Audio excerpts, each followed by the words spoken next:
The story opens with a young boy announcing that he is a wizard while he and a girl participate in play fighting. She acts as a monster that eats wizards, so he raises his wooden branch and hits her on the head. She yells out and asks why he actually hit her, while he explains that monsters are meant to lose against wizards. An elderly man observes the children and remarks on how lively they are this morning. The boy recognizes the man as Rabbus. He then inquires about what is needed to become a wizard, while Rabbus clarifies that one cannot simply become one by wishing for it. He describes wizards as the peak of humanity who rule from the highest social ranks, adding that they are nobles and knights who inherited the ability to use magic from their ancestors. He informs the children that they unfortunately cannot become wizards, while a nearby villager asks the elder how he could say such a thing before asking if current rumors are true. Rabbus asks for clarification on what he is referring to, and the man mentions hearing news that a monster has appeared. He confirms that the report is indeed true. He notes that a man named Rop came across it at the entrance last night and describes a creature covered in pitch-black shadows that was a leopard the size of a house. He reassures the man not to worry because the village chief went to the city to request a wizard and believes he will bring one back to subjugate the beast. The girl's mother expresses her relief at this news. She asks her daughter if she heard that and warns her not to go into the forest for now. Rabbus cautions everyone to be careful since killing a monster is almost impossible without a wizard. The villager asks if all the residents have been informed, and when he says they have, he asks if a certain person has been told as well. Rabbus asks who he is talking about. The man explains that he is referring to the shepherd on Hisarul Hill. High up on the hill, we see a shepherd named Turan. He rests while looking up at the sky and thinks about how dull his life has become. He reflects on viewing the same scenery and the same day over and over again. He wonders if he will eventually forget how to speak. Rabbus arrives and calls him a pathetic brat. He remarks that the sun hasn't even set yet and he is already slacking off, while Turan tells him to move because he is blocking the sunlight. Rabbus yells that he lacks manners and asks if he is still holding on to a grudge from a past incident. Turan asks if he is talking about the time his mother died and the old man tried to quietly turn the sheep into shared property. Rabbus simply clears his throat in response. Turan says that if that is what he means, then yes, declaring that he is not generous enough to share his mother's inheritance and stating they are not close enough for pleasantries before telling him to leave. Rabbus shouts in frustration at the young man. Turan glares back and asks what he wants. He informs him that a monster has appeared, causing the shepherd to ask about it. Rabbus explains that it is a leopard the size of a house that Rop found. Turan admits that the situation is a serious problem, while Rabbus notices that he is not even scared despite being the most likely target. He tells him to be careful since the village chief went to request a wizard. He claims he only came because he was worried about him, but Turan thinks the old man is not being very honest. He suggests the man was actually worried about the sheep and not him, as Rabbus prepares to shout again. Turan tells him to get lost if he is done talking because his breath smells like rot. The old man walks away into the distance. Turan reflects on how monsters are beasts that wield mysterious power and magic. He considers that if humans have wizards, then beasts have monsters. He is pleased that a wizard is coming because it means he can finally see one in person. However, he wonders if a wizard summoned by a rural village chief will even be anything special. Still, he wants to see just how strong they truly are. Suddenly, his nose catches a whiff of something. Turan realizes the smell is coming from blood. He heads down into the forest and follows the scent. He says he is sure the source is in this direction. He focuses harder on the scent and walks in that direction, but suddenly he stops. He looks down and sees Rabbus torn into literal pieces on the ground. He thinks about how the man told him to be careful yet went in first anyway, reflecting that he did not expect the blood smell to belong to Rabbus. He notes that this is not a wound an ordinary wild animal could make. He is sure that it has to be the monster.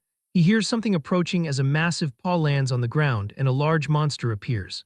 Turan looks back while the monster creeps closer and he stares directly at it, realizing that the reports were true and a monster really exists. Back in the village, the boy playing wizard asks his father how strong a monster is, and if it is true that adults cannot beat it.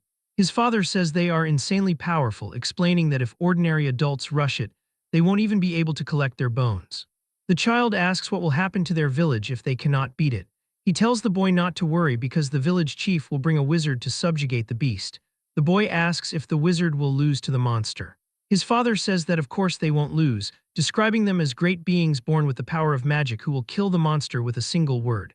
As the beast lunges at Turan, he looks at it and commands it to die. The command causes the monster to backpedal and create distance. It snarls at him as he releases an aura. He wonders if his power is not working, The monster leaps again and he tells it to stop. The creature pulls back once again. He reflects that he knew killing it would not work but wonders why it cannot even be stopped. The monster attacks but Turan dodges the strike. The beast turns and sees him off to the side. Turan decides on a plan and reaches into his coat. He pulls out a rock and says that a shepherd should do what a shepherd does. The beast prepares another strike. He tells the stone to harden and places it in his sling, while his eyes glow gold as he tells the stone to become faster and swings the sling. He takes a step forward and tells the stone to pierce through. The stone flies with a speed that seems to break the sound barrier. The rock flies toward the beast at full speed, and it is so fast that the monster can only dodge it slightly. The stone grazes the beast while cutting its ear and flying into the air. The beast dashes towards him with its mouth open and ready for a final attack. Turan says that it is actually aiming for the head. The rock suddenly stops in the air. It twirls and smashes into the back of the monster's skull, blowing it off. He stands over the corpse and reflects that this is his first time using the move on a monster. He wonders if he should toss the carcass into some valley. He grumbles that those village bastards really put him to work. Turan is a wizard. He realized his special abilities 8 years ago while he was only 10, at which time the young boy made logs fly through the air. Excitedly telling his mother to watch the logs flying, the child called out to her and announced his ability to create fire and wind. But his mother screamed for him to stop, and he reflects that it was the first and last time she ever got angry. Asking what was wrong, he was told to come and have a chat with her. She then asked if he wanted to live with her for a long time. Turan answered that he did. She made him promise to never use this power from now on, insisting that he must never use it in front of other people. She asked if he remembered the story about the noble and the knight. Confirming his memory, he listened as she explained that magic users are called wizards regardless of their status. She noted that nobles and knights are fundamentally different. Nobles are descendants of divine beings called the Freyans who came to save humanity, while knights are descendants of nobles mixed with humans. The boy confirmed his understanding. She clarified that this is why they differentiate between ranks even among wizards. Explaining that he inherited power from his knight father, she warned of evil nobles who treat knights like slaves. She told him to remember that nobody can know he is a wizard. 8 years have passed since that day. Turan has continued to uphold that promise to his mother. He declares that the promise will not be broken. He has no desire to reveal himself as a wizard or to descend the mountain. Suddenly, someone pounds on his door and yells for him to come out. Turan opens the door and goes out to meet them.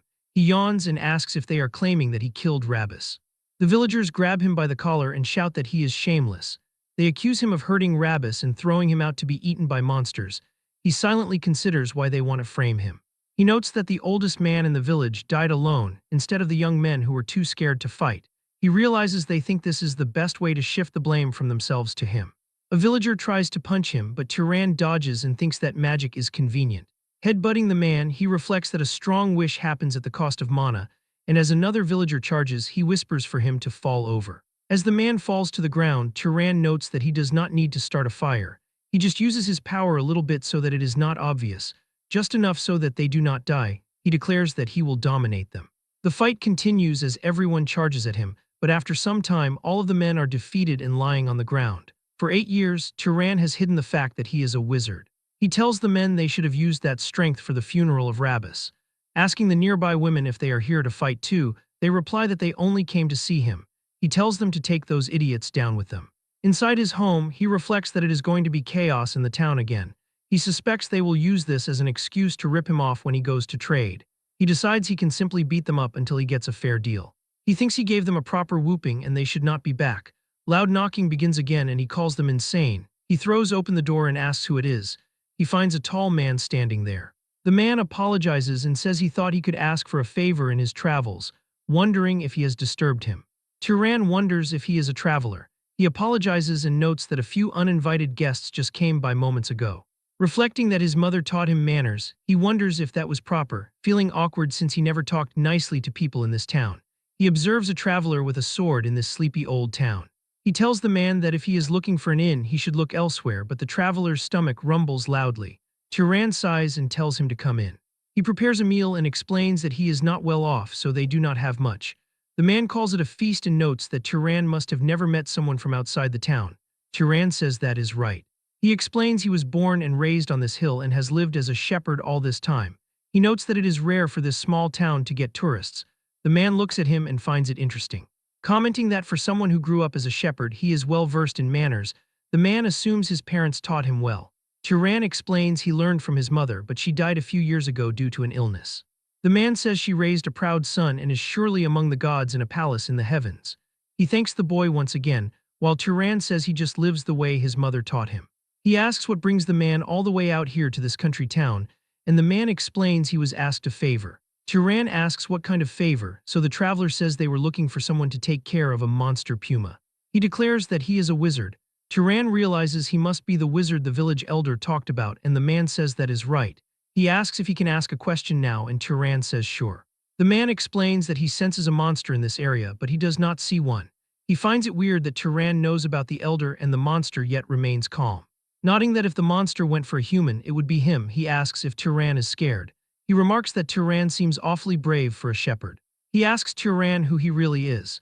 Turan remembers asking his mother why nobody can know he is a wizard. She explained it is because of the bad nobles. Comparing nobles to shepherds and knights to the dogs that nobles keep, she warned that they might treat him with love, but they can sell him off or sacrifice him. She told him she does not want that kind of life for him and asked if he wanted to keep living with her, to which he said yes.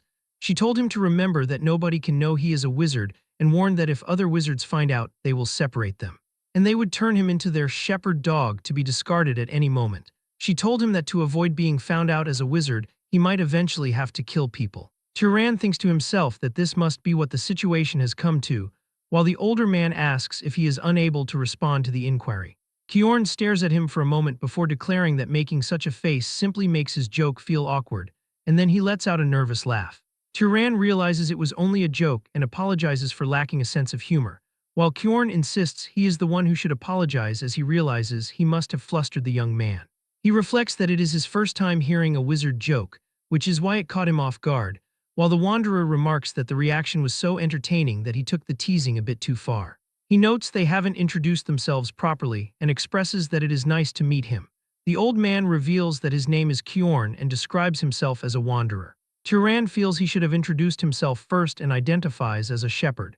He states that he is 18 years old this year, to which Kjorn responds that he will be 75. Turan thinks Kjorn looks very good for his age, nodding he doesn't look old at all, while Kjorn explains that wizards age much more slowly than ordinary people and enjoy significantly longer lives. Turan asks how he ended up becoming a wanderer in the first place, and the man explains that after serving the Arabian family for 60 years, he finally left. He says that in his later years, he desired to roam from place to place without the need to settle down, and Turan calls the idea romantic as the two of them continue their harmless conversation. Turan reflects that sharing a conversation with a good person like this is something he never realized would be so enjoyable. They continue chatting until the sun begins to rise over the horizon. Kjorn realizes he didn't notice how much time he was spending as the light grows. He hands over a coin of Arabian silver, explaining that it is the purest of silver coins and worth more than the meal. Turan accepts the payment gratefully and wishes the man a smooth hunt, while Kjorn tells him to stop acting like they will never see each other again. He suggests he might come by a few more times to mooch off him before he eventually heads out. Later in the day, Turan walks out to the field when it is time for the sheep to graze. He commands the animals to gather, causing them to look at him and begin walking his way. He reflects on the fact that this was the first time he has ever met another wizard, and wonders how long it has been since he shared a conversation that felt so naturally comfortable. Turan notes the ease and humor that naturally seeped into the man's speech was more than any adult he's ever met. He considers him a truly good person, recalling that the man even returned with a wolf. Turan had always thought knights were just emotionless hunting dogs used by arrogant nobles. He wonders how he is supposed to tell the man that there are no more monsters on Hisaril Hill.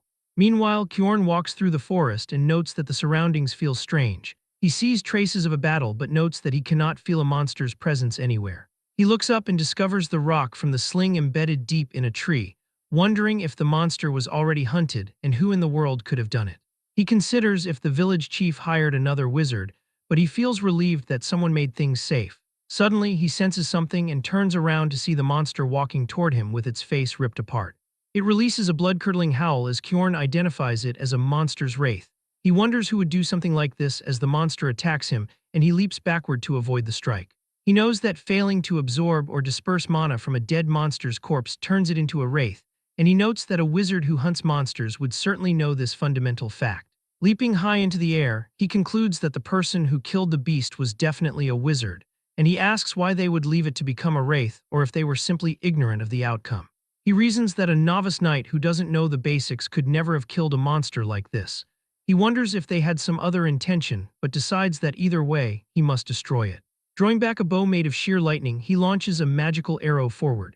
The magic simply disperses as soon as it comes into contact with the monster's body. Kjorn asks if the monster's mana is vastly stronger than his. Suddenly, the monster disappears into the ground. He wonders if it is trying to counter magic with magic and wonders where it has gone. The creature begins to appear from his own shadow and looms over him. It swings down and strikes his arm, causing blood to fly from the impact. Kjorn realizes this is not a level a mere knight can contend with in battle, noting that one would need to be at least a lower-ranked noble to have any chance. The monster sends Kjorn backward as he reflects on running into a wraith of this caliber in a remote village, and he thinks that you really never know what life will throw at you. The beast continues to change its shape into an even more grotesque and horrific form. Kjorn believes this is as far as he goes but refuses to die obediently. He vows that even if he dies, he will take the monster down with him. He plans to concentrate all of his mana into his hand for a final effort and stab the creature directly the moment it lunges at him. As the monster and Kjorn charge at each other, something shining comes flying out of the jungle. It was a rock that hit the monster hard.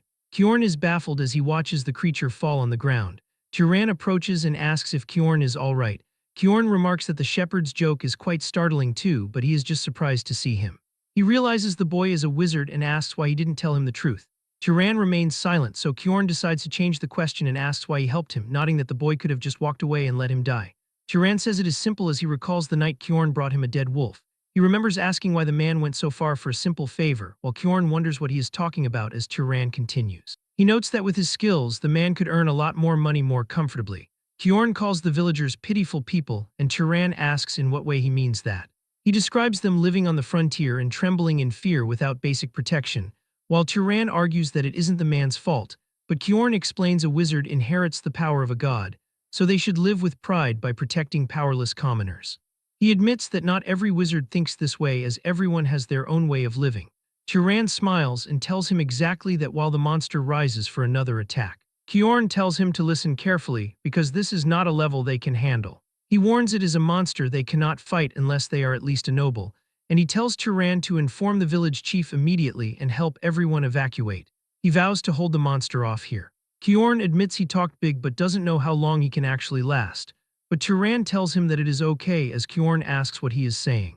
Tyran tells him if the attack he just used managed to land, then everything is going to be okay, while Kjorn asks what he is talking about, wondering if that attack wasn't his full strength, and he thinks a young knight hiding in the mountains couldn't hunt a wraith that even nobles deal with. That's what Kjorn thought at first, but he realizes what he is seeing isn't just a small connection made in a rural village, nor is it the reckless bravado of a young knight who ran from nobles. The scene before his eyes could be the beginning of a wizard who will turn the world upside down. Tyran declares that he was also curious about what his limits truly are. As Tyran stands before the monster, he declares that he wants to test his limits. Kjorn announces he will not permit the boy to face this alone, warning that despite his remarkable talent, this opponent is too formidable for them not to join forces. As the monster attempts to strike him, a sudden attack sends it flying. Kjorn realizes he would only be an obstruction since he could not even react to that previous attack. He acknowledges that at this moment, he provides no assistance to his companion. He decides that his current role is to help the young shepherd's talent truly bloom. Meanwhile, Tyran stands firm while launching a continuous series of attacks at the beast. However, he realizes the situation is not as favorable as it seems because his physical strikes are taking no effect. Kjorn shouts that it is impossible to kill a wraith with physical attacks alone. Tyran asks how he is supposed to slay the creature then, and Kjorn instructs him to use fire or lightning. The boy's eyes begin to shine as fire appears, yet it simply bounces off the monster, leading him to observe that it is not working. Kjorn is shocked to see that Tyran doesn't understand that establishing proper causality is a basic requirement for applying magic to another living being, wondering if the boy lacks fundamental common sense. He realizes now that Tyran was the one who killed the original monster and allowed it to become a wraith. This leads him to the conclusion that Tyran has never actually absorbed mana in his entire life. He tells Tyran not to simply light a fire but to create the flame and then shoot it at the target, yet he remains stunned by just how strong the boy is already. Tyran catches his balance and begins to imbue the fire into his hand. Kjorn reflects that while making fire isn't difficult for a wizard, controlling it requires separate training. Turan performs the task instantly, creating a powerful fire. He steps forward before hurling the flames at the monster. The flame explodes upon impact, causing the monster to scream as it burns alive. Kyorn urges him to keep his mind focused on the spell, explaining that he must keep pouring mana into it so the fire does not go out. He insists that everything about the wraith must be burned away as Turan continues to imbue his mana into the attack. His eyes shine like a rainbow as the flames grow more violent. Kyorn cannot believe they actually won and reflects on how absurdly strong that wraith was, nodding that one would need at least noble-class power to fight it, yet Turan took it down. Turan asks if the battle is finally over, while Kyorn remains in disbelief that a shepherd from the mountains achieved such a feat. Kyorn warns that if he does not want to encounter another wraith, he must absorb the mana first, and when Turan asks how to do that, he tells him to imagine draining something into himself. Turan agrees and places his hand on the remains.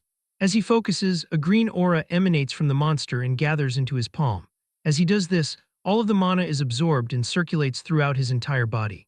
As he starts to shiver, Kyorn mentions he will experience a certain kind of pleasure. He declares he cannot believe it even after seeing it with his own eyes and asks if this truly was his first time absorbing mana, and Turan confirms that it was.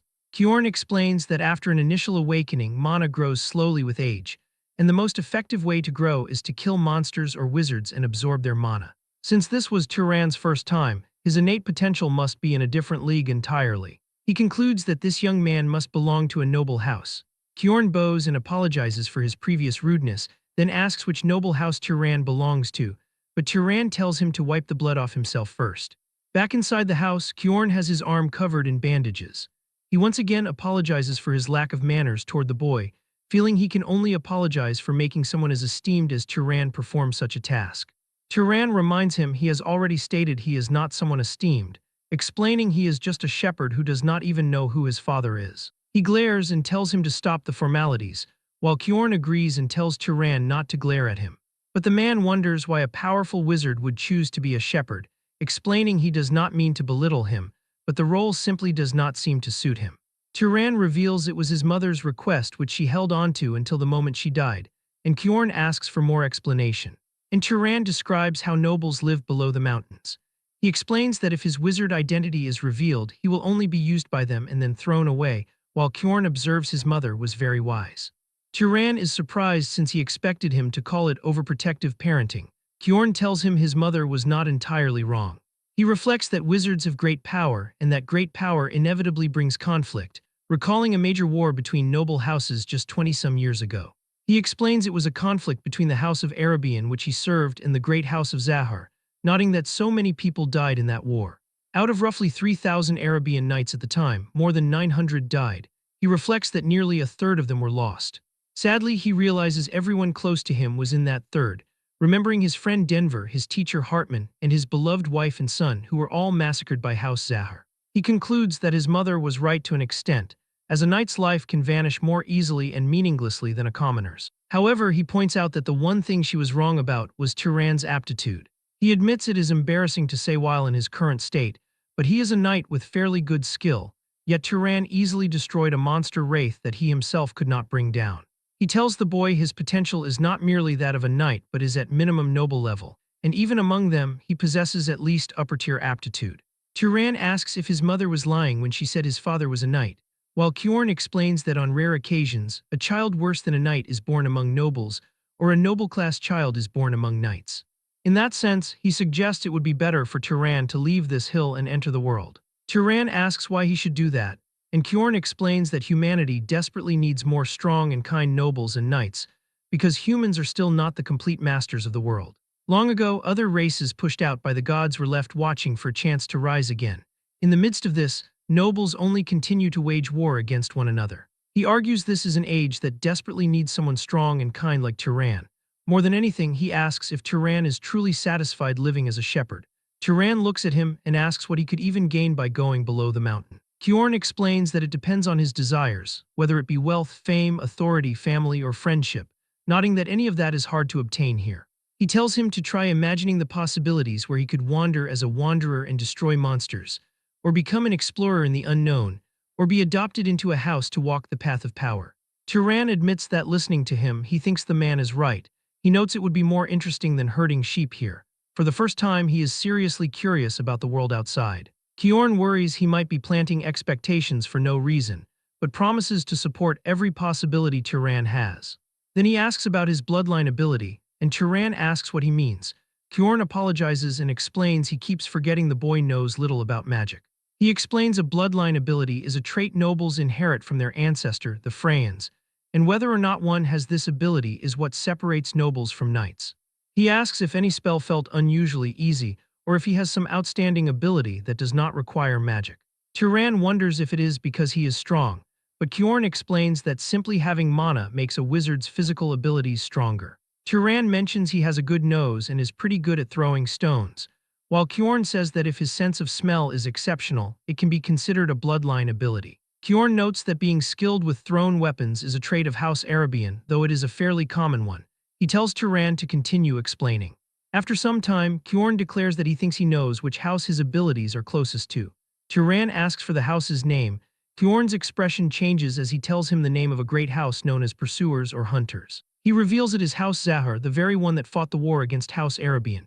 Turan is visibly surprised by this. As Turan hears the name House Zahar, he becomes visibly worried. He looks at Kyorn with a sad expression since he shares a bloodline with the man's enemies. He considers the idea of apologizing, but notes that these relatives are practically strangers he has never encountered. Kyorn tells him not to maintain such a worried expression, nodding that Turan did not participate in that war, and declaring that it is a situation for adults.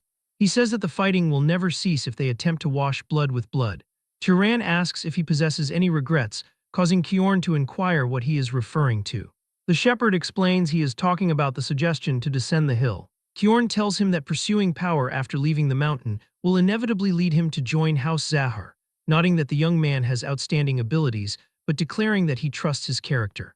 Turan asks what he means by that, so the man explains he is referring to the goodness within him, pointing out that he saved him while revealing an identity he has hidden for his entire life, and considering the idea that if someone like him joined House Zahar and achieved a high position, perhaps it could stop such a terrible war from occurring again. Kyorn says there is no need to think about the matter too seriously.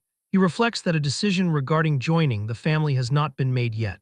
Turan announces that his thoughts are now clear and he wants to try descending the mountain. Kyorn tells him he has thought well, but the boy declares he does not want to depart immediately. He tells Kyorn that he will head down once the man's injury has healed, while Kyorn calls him kind, nodding he is only slightly scratched and reflecting that the boy is truly a good person. Later inside the house, Kyorn explains that mana is absolutely required to use magic, stating that this is why mana is commonly referred to as the key to omnipotence. Turan asks about the term, so Kyorn clarifies it is not a truly omnipotent power despite the name, and that using magic requires mana that matches it. The boy asks what the standard for matching mana is, so Kyorn declares he will explain that immediately. He says the difficulty of magic is largely determined by 3 factors, listing them as bloodline, affinity, and causality. He explains that bloodline is determined by the specific lineage one is born into, which applies to most nobles who are not knights.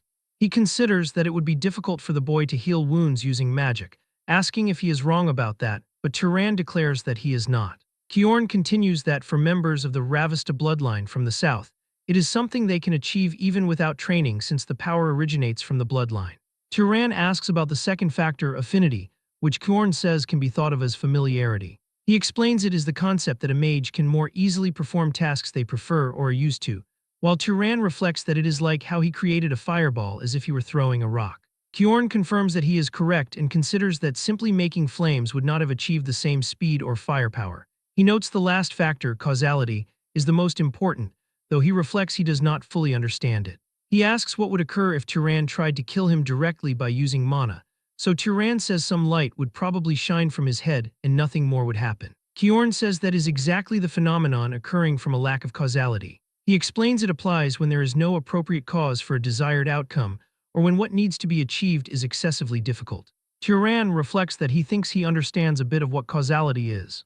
He notes that to kill Kyorn, instead of spending mana wishing for death, he would need to provide a cause of death like creating and shooting flames, which is more natural than directly lighting one. Kyorn tells him exactly that while reflecting Turan could have been a scholar instead of a mage. Turan says that he can control ordinary animals as he wishes and asks why magical beasts would need something like that, so Kyorn tells him it is because of their mana. They continue talking while a sheep eavesdrops.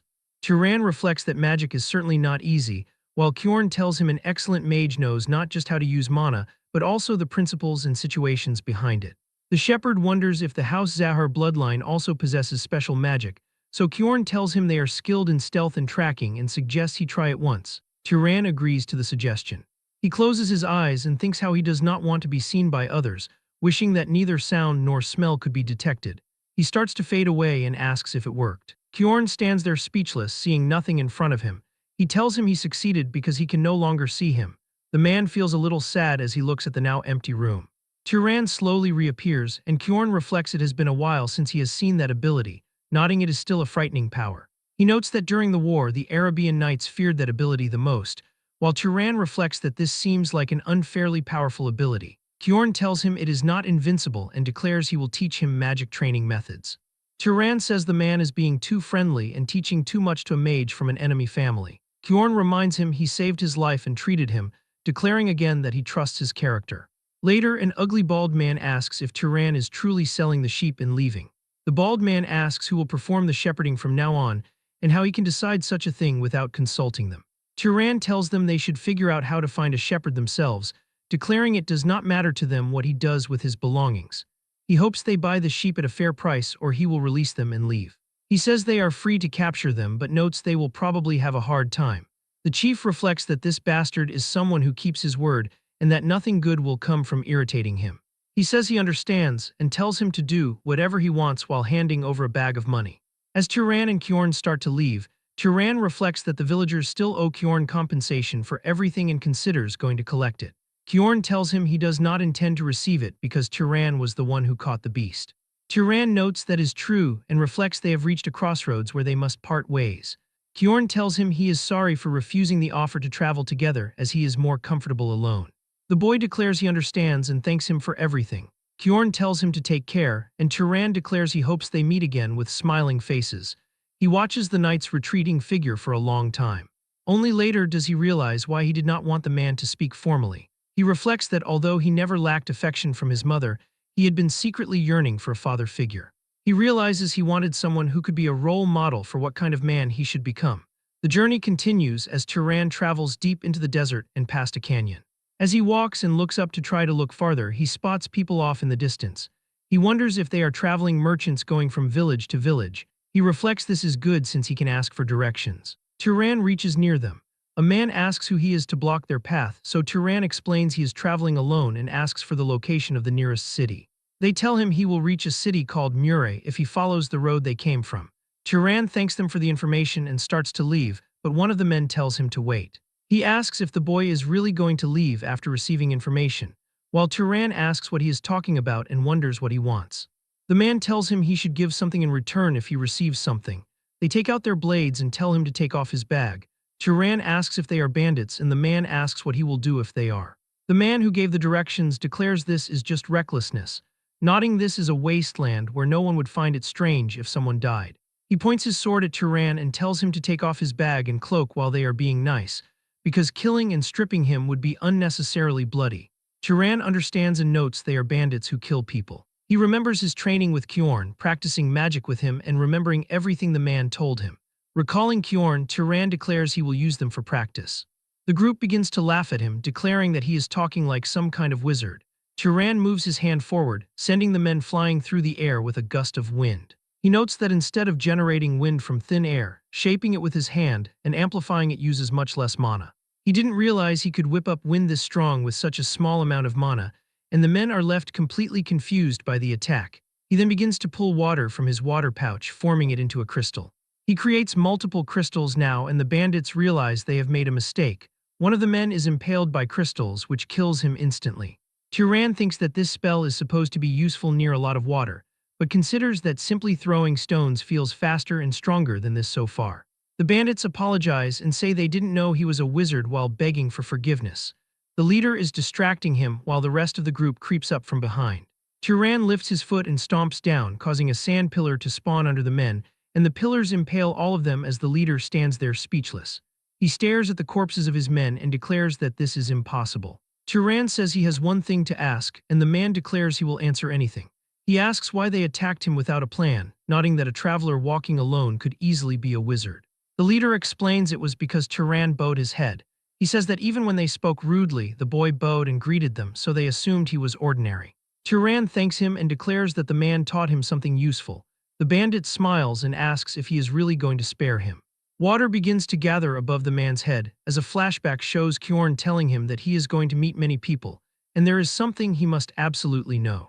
He says he must never show mercy to scum like bandits, describing them as the kind who do not hesitate to harm others for a profit. He notes the reason he is saying this so firmly is because he understands the boy's nature, and Turan declares that he understands the reasoning. A life spared out of pity could end up harming 10 good people, so he kills the man and reflects that he has stalled for long enough. The road the bandits drag their cart along left clear wheel tracks cutting across the sand for him to follow. As he follows the trail, one thought remains burned sharply into his mind. He killed people. He feels guilt but realizes he couldn't just let them go. Kjorn's warning comes back to remind him of those who rob and kill without hesitation, and such people would target others again at any moment. Like tracks in the desert slowly fatting as weeds grow over them, Turan's chaotic heart gradually settled as he recalled the teachings of Kjorn. And then, he arrived in a new world. He stands above the small city of Mure, which is unlike the village where he spent his life. He thinks that the place is pretty, and as the streets are crowded with people, he notes it is his first time seeing so many together. Even the architecture is completely different from what he is used to. He feels as though he has truly come to a city. He walks toward a shopkeeper who welcomes him and asks what he can get for him. Turan says he is not a customer. He recalls Kjorn saying that if he reaches a city and needs a place to rest, he should look for an inn. The shopkeeper tells him that if he is not buying fruit, he should get lost. Turan wonders why the man is being so rude, and if it is an unspoken rule in cities that questions require buying fruit first. He points to a fruit and asks how much it costs, so the merchant tells him it is 2 ducat. Turan asks what exactly a ducat is, but the merchant notes he looks like an outsider who probably doesn't know what that is, adding that paying with other coins is fine too. Turan hands over a coin and asks where he can find the inn. The man points him toward the biggest inn in the city. When he arrives, an inn staff member named Lena welcomes him. She tells him that he is a handsome guest, and he asks how much a night costs, and she says it is 16 ducat. He declares that he will stay but adds that he has one more question. He asks if there is a monster nearby with a bounty on its head, but Lena is surprised that he is asking about a monster. He thinks about needing to kill monsters to absorb their mana, and recalls Kjorn saying that hunting monsters would earn money as well. He asks why she is not answering his question. Lena declares that there is no such thing as free in this world. She eventually has him buy a drink and tells him to go to City Hall.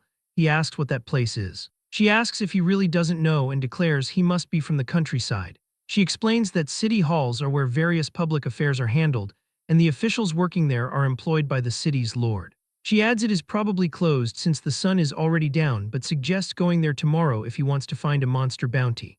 She asks if he is a monster hunter as well, so Turan asks what a monster hunter is. She explains people claim that if an ordinary person hunts monsters, they become a wizard, and she asks if he is trying to become a wizard too. She declares that anyone who believes that kind of superstition is an idiot, but Turan asks if it is just a superstition.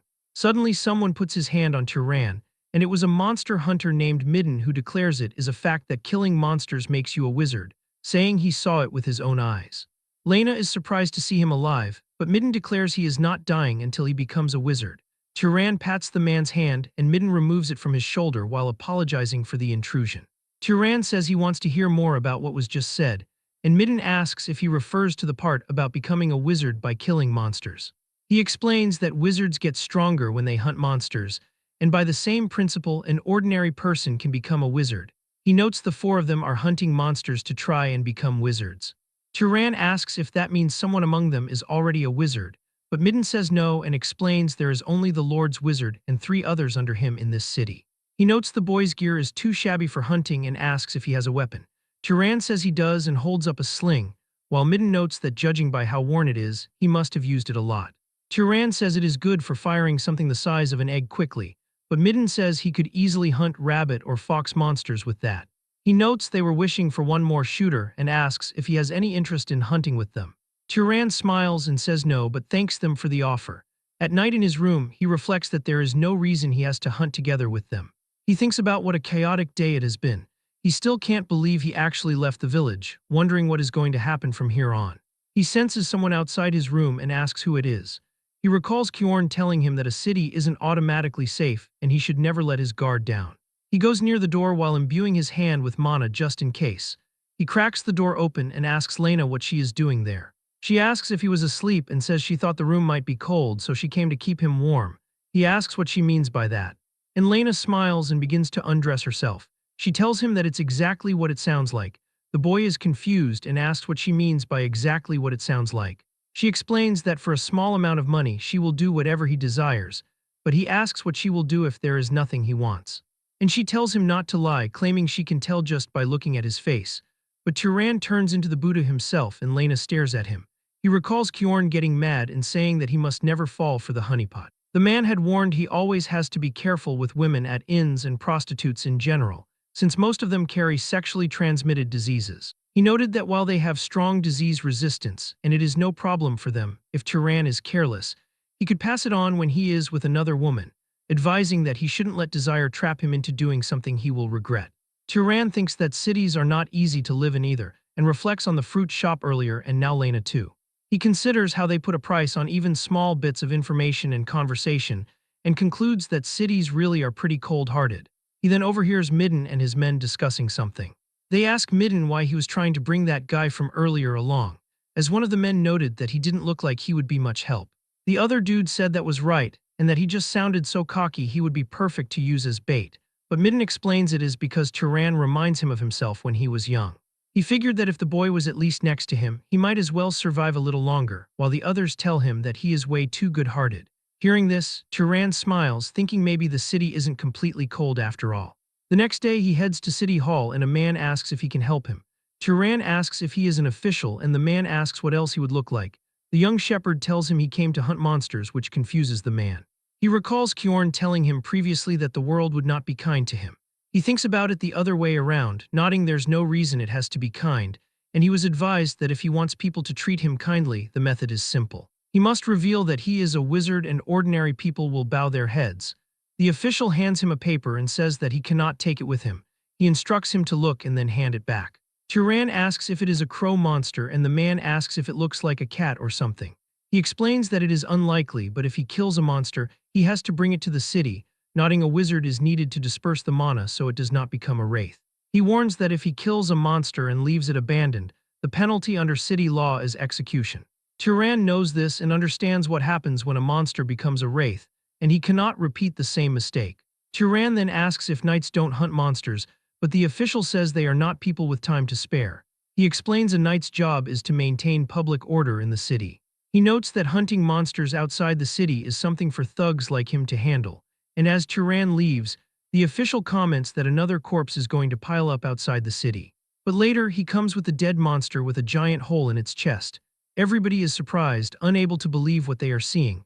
They ask him how he managed to bring it back so fast and if he killed it alone. Turan says that he did and asks if he can receive the reward for killing it. The official says they will give it to him and runs to get Turan's reward. He hands over a bag and tells him to go get some rest. The other officials talk about how incredible it is because even its wings are still intact, and they wonder if it is possible to bring back a blade crow in this condition. The official thinks about it and looks over, asking Turan why he is still here. Turan asks if there are any other monsters worth hunting. They ask if he is really planning to go hunt more. Later, Lena tells him that these are the most expensive items on their menu. She never dreamed that someone like him could defeat 30 monsters in just 3 days. She says he must have made a lot of money from the bounties, while Turan continues to eat like a baby. He responds that money isn't his only goal. More precisely, the goal is the monster's mana, and thanks to that, he has definitely gotten stronger. He notes that compared to when he met Kjorn, his mana has increased severalfold. However, he can feel a limit approaching, and with only weak monsters' mana, it is going to be hard to get any stronger. He then tells Lena that he has a question for her, and she asks what it is, and he asks if she took a bite of this, but she reminds him that he ate it all by himself. She notes that even though he is skinny, he can definitely eat, and the chef says he made it for the first time in a while and is happy he enjoyed it. Turan says it was delicious, and as he stands up to leave, one of Midden's men grabs him by the coat. He asks if he is really eating something so tasty by himself. They make fun of him, saying they have heard that he has made a lot of money and suggesting he should give some charity to his partners. Turan hits him in the face, and the man stumbles backward. Turan asks if he wanted some more charity. Another man gets pissed and swings at him, but Turan dodges and hits him in the face too, while one runs at him carrying a chair and swings, but Turan blocks it. Turan raises his hand and flicks the man in the forehead. Lena gets nervous and yells, telling them to stop fighting in the inn. Later, Midden apologizes and says he gave them a proper scolding. He promises this will never happen again and explains they have been tight on money lately. He says they just got jealous when they saw him and tells the other two to apologize. And they both say sorry. Turan asks if things are that hard for them and Midden says they have just been limited. He doesn't think they will be able to pay the room fee but notes that it is their problem. Turan then takes out a bag of money and tells him to take it. Midden asks why, and Turan explains this is repayment for the kindness he showed before, remembering him saying he was worried and tried to bring him along. Midden asks how he knew about that, while Turan says there is no such thing as free and he needs some information in return. Midden laughs and says that information is what he is best at, and he will tell Turan everything he knows. Later, outside the town, Turan looks at it and reflects this might be his last hunt in this city. He notes Midden gave him information about the next one, so it is about time he left for there. He reflects there was a lot more useful information than he expected and that Midden is a great person. He thinks Midden is not as seasoned as Kjorn, but that just makes him purer and kinder. He then senses something and recognizes the smell. He starts to run in that direction, knowing what is happening but hopping his hunch is wrong. As he heads into the jungle, he sees marks on a tree. He looks over and spots one of the men cut across the chest and bleeding out. Turan recognizes that he is from Midden's group. He then looks over and spots Midden's corpse and the coins that he gave him on the ground covered in blood. Turan just wonders what happened to him. Turan looks down at Midden and one of the men who is still barely alive as the man struggles to speak but manages to get the word rabbit out.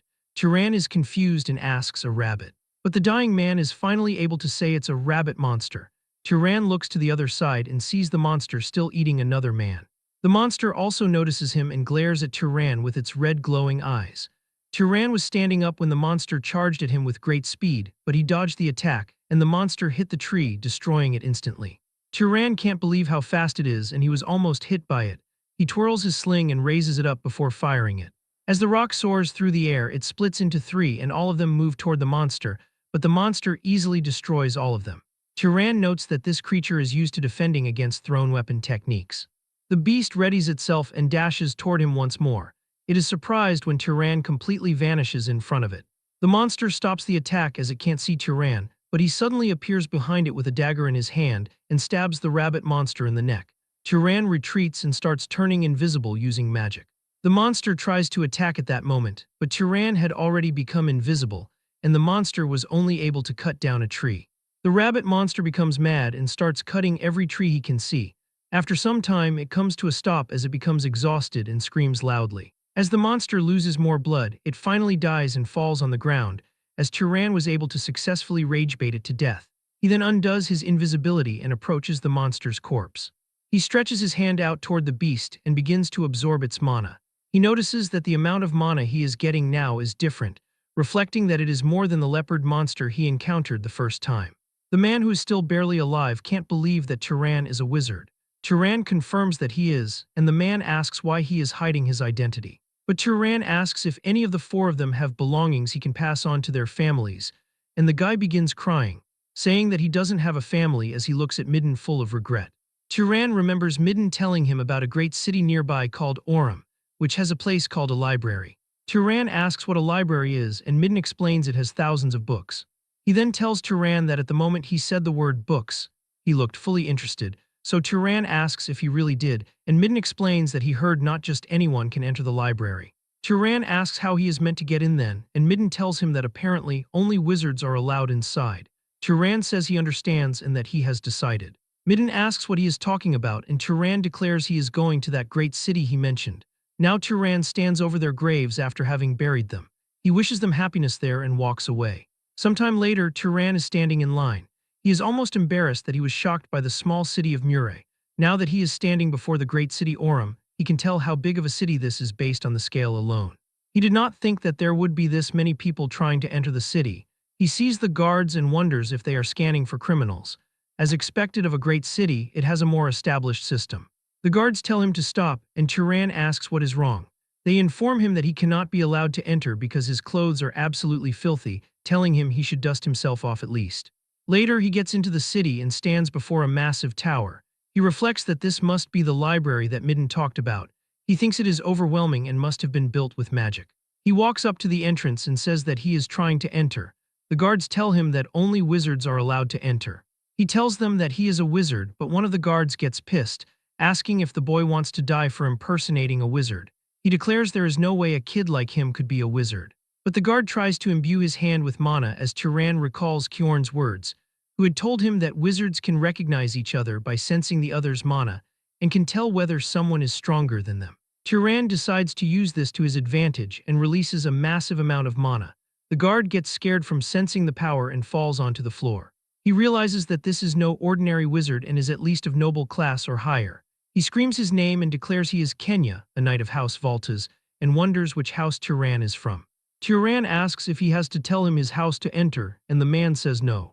However, to use the library, he needs permission from the Master of Voltas, and when Turan asks what that means, the guard says he will contact House Voltas for him. Later, Turan is sighing as he reflects he thought it would be a simple process. However, maids are now cleaning him inside of a bathhouse, and he wonders how this even happened. He tells them to stop and asks if there is a problem with him washing himself. They explain that if they fail to properly attend to an esteemed guest, they will be punished. He tells them to do what they want and they thank him for that. Later, one of the maids says that he is amazing. She instantly realizes what she said and covers her mouth. He asks if there is something on his face. The maid says she just lost herself because of how handsome he is and begs for forgiveness. He tells her there is nothing to forgive, but the maids tell him to stop speaking so casually to them. Then someone else enters and says, "Wow, what's this?" It was a girl who says she can't believe he is the same guest who showed up looking like a beggar. She notes that after washing up and dressing, he looks like a prince, while the bodyguard with her says she shouldn't be saying that. Turan introduces himself to the girl, and she introduces herself as Azela. She asks what house he belongs to, but he says that for personal reasons it is difficult to say. She tells him that is a shame. She decides to play a prank on him for hiding who he is. She begins to release her mana, which spreads throughout the room, thinking that he needs to show her what his mana looks like. Turan feels the crushing weight of Azela's mana slamming into him with intense force. But after a moment, he also releases his own mana, their auras clashing with each other while the surroundings tremble under the pressure. A guard rushes in front of the maids, putting himself between them and the spreading pressure. After a few moments, Turan retracts his mana, and Azela stops as well, finishing her test with a surprised wow. She looks at her hands, which are now trembling, and laughs. She then looks at Turan and asks if he wants to marry her. He is completely stunned, his thoughts wiped clean for a moment. Azela notices his frozen face and teases him for reacting that way, assuring him that it was just a joke. But she looks at him one more time, urging him to think about her offer as the seat next to her is currently empty. After saying this, she and her bodyguards leave the room. Turan watches her leave for some time and then looks down to see that his own hands are also trembling. She has mana that is on par with his at the very least, leaving him to wonder if this level of strength is considered normal in this city. The scene shifts to a different room where the man Turan wanted to see is waiting. This is Rug Voltas, the Lord of Aurum, who welcomes Turan as a young noble and asks if he already knows his name. Turan introduces himself, and Rug repeats the name Turan before asking if he wants to use the library. He mentions that a lot of people come there after hearing strange rumors, so he wants to clarify in advance that there is no amazing ancient magic in the library, nor is there some secret method to increase mana. Turan states that he is fine with that, explaining that he never wanted anything of the sort. Rug studies him for a moment and then allows it, nodding that there is nothing inside that counts as confidential information related to his house anyway. Since it has gotten late, he suggests that Turan rest and come back tomorrow, asking if that is acceptable, to which Turan declares he won't forget this kindness. The next day at the entrance, the guards check Turan and confirm his entry pass, welcoming him as an esteemed guest into the Sky Library. Turan pushes the doors open and steps inside. He looks up and sees the library climbing upward in a spiral that looks like it never ends. He finally realizes what the library truly is. Then a voice comes from nearby, greeting him by name. He turns to find a young girl standing there, who introduces herself as the librarian and states that, by order of the Lord, she will explain the simple rules for using this place. Turan stares at her, surprised to see that a little kid is the librarian. She raises a finger and explains that the first rule is he must compensate them if he damages anything. The second rule is he cannot take any books out. And finally, she will be watching him the whole time he is using the library. Turan asks if she could stand a little farther away while he reads because he feels uncomfortable. He asks if, as a librarian, she has read the books there too. She says yes and tells him that if he needs something, finding it for him is what she does best. She asks what he wants to read, offering options like romance or history or even something erotic since he is young, which makes Turan just look at her in surprise. Turan declares he wants to learn basic common sense about the world, and this time it is the librarian who looks surprised. She reacts quickly, moving with surprising speed as she gathers a heavy stack of books and drops them in front of him. She notes that many of the books are hundreds of years old and won't suit his needs, but she guides him toward a section that might help a little. Turan thanks her and she tells him he is welcome. He picks up one of the books and reflects on what a book actually is. Then he opens it carefully and starts reading, his expression changing as he thinks about how amazing these books are. Turan repeats this same routine every day, reading in the library. He now comes to understand the world's geography and its different races, learning about the etiquette of wizards and how various items are manufactured and processed, even studying monsters and relics from the era of the Old Empire. With each piece of knowledge he accumulates, his world, something that was once nothing but an unknown space, grows clearer and more vivid to him. Later, Lord Rugvaltas notes that Turan has been making excellent use of the library, which Turan confirms is true. The Lord then states that, separate from treating him as a noble, allowing him to use the library was an act of goodwill, and he declares he would like to receive payment for that goodwill. Turan does not stall and asks the Lord to tell him what he needs. Rug explains that a monster has appeared north of Orem and has been attacking travelers, noting that 4 knights who went to subjugate it never returned because they were eaten. He adds that it seems a noble will have to step in personally, but his house can only mobilize 2 people at the moment. Turan agrees to help, thinking that protecting people is what a wizard ought to do. However, he feels something is off, knowing that wizards are usually the type who do not get involved in things like this. Rug adds that the Northern Road is an important trade route for Orem and has been blocked for 10 days, so they have to reopen it quickly. Turan realizes that 10 days ago was before he even arrived in Orem, figuring out that this is why the Lord let him use the library so readily. The scene shifts as a large group leaves the city. Azella remarks that her father really is something else to think he would mobilize a guest for a monster hunt, asking if they were truly that unreliable. She tells Turan that she is not blaming anyone, but says the Lord is making a huge fuss. The man beside her laughs and asks if calling the Lord fussy is a bit much, prompting Azella to tell him to drop it. That man stops for a moment and turns toward Turan to introduce himself as Marvin Valtas, saying he looks forward to working with him, and Turan returns the greeting.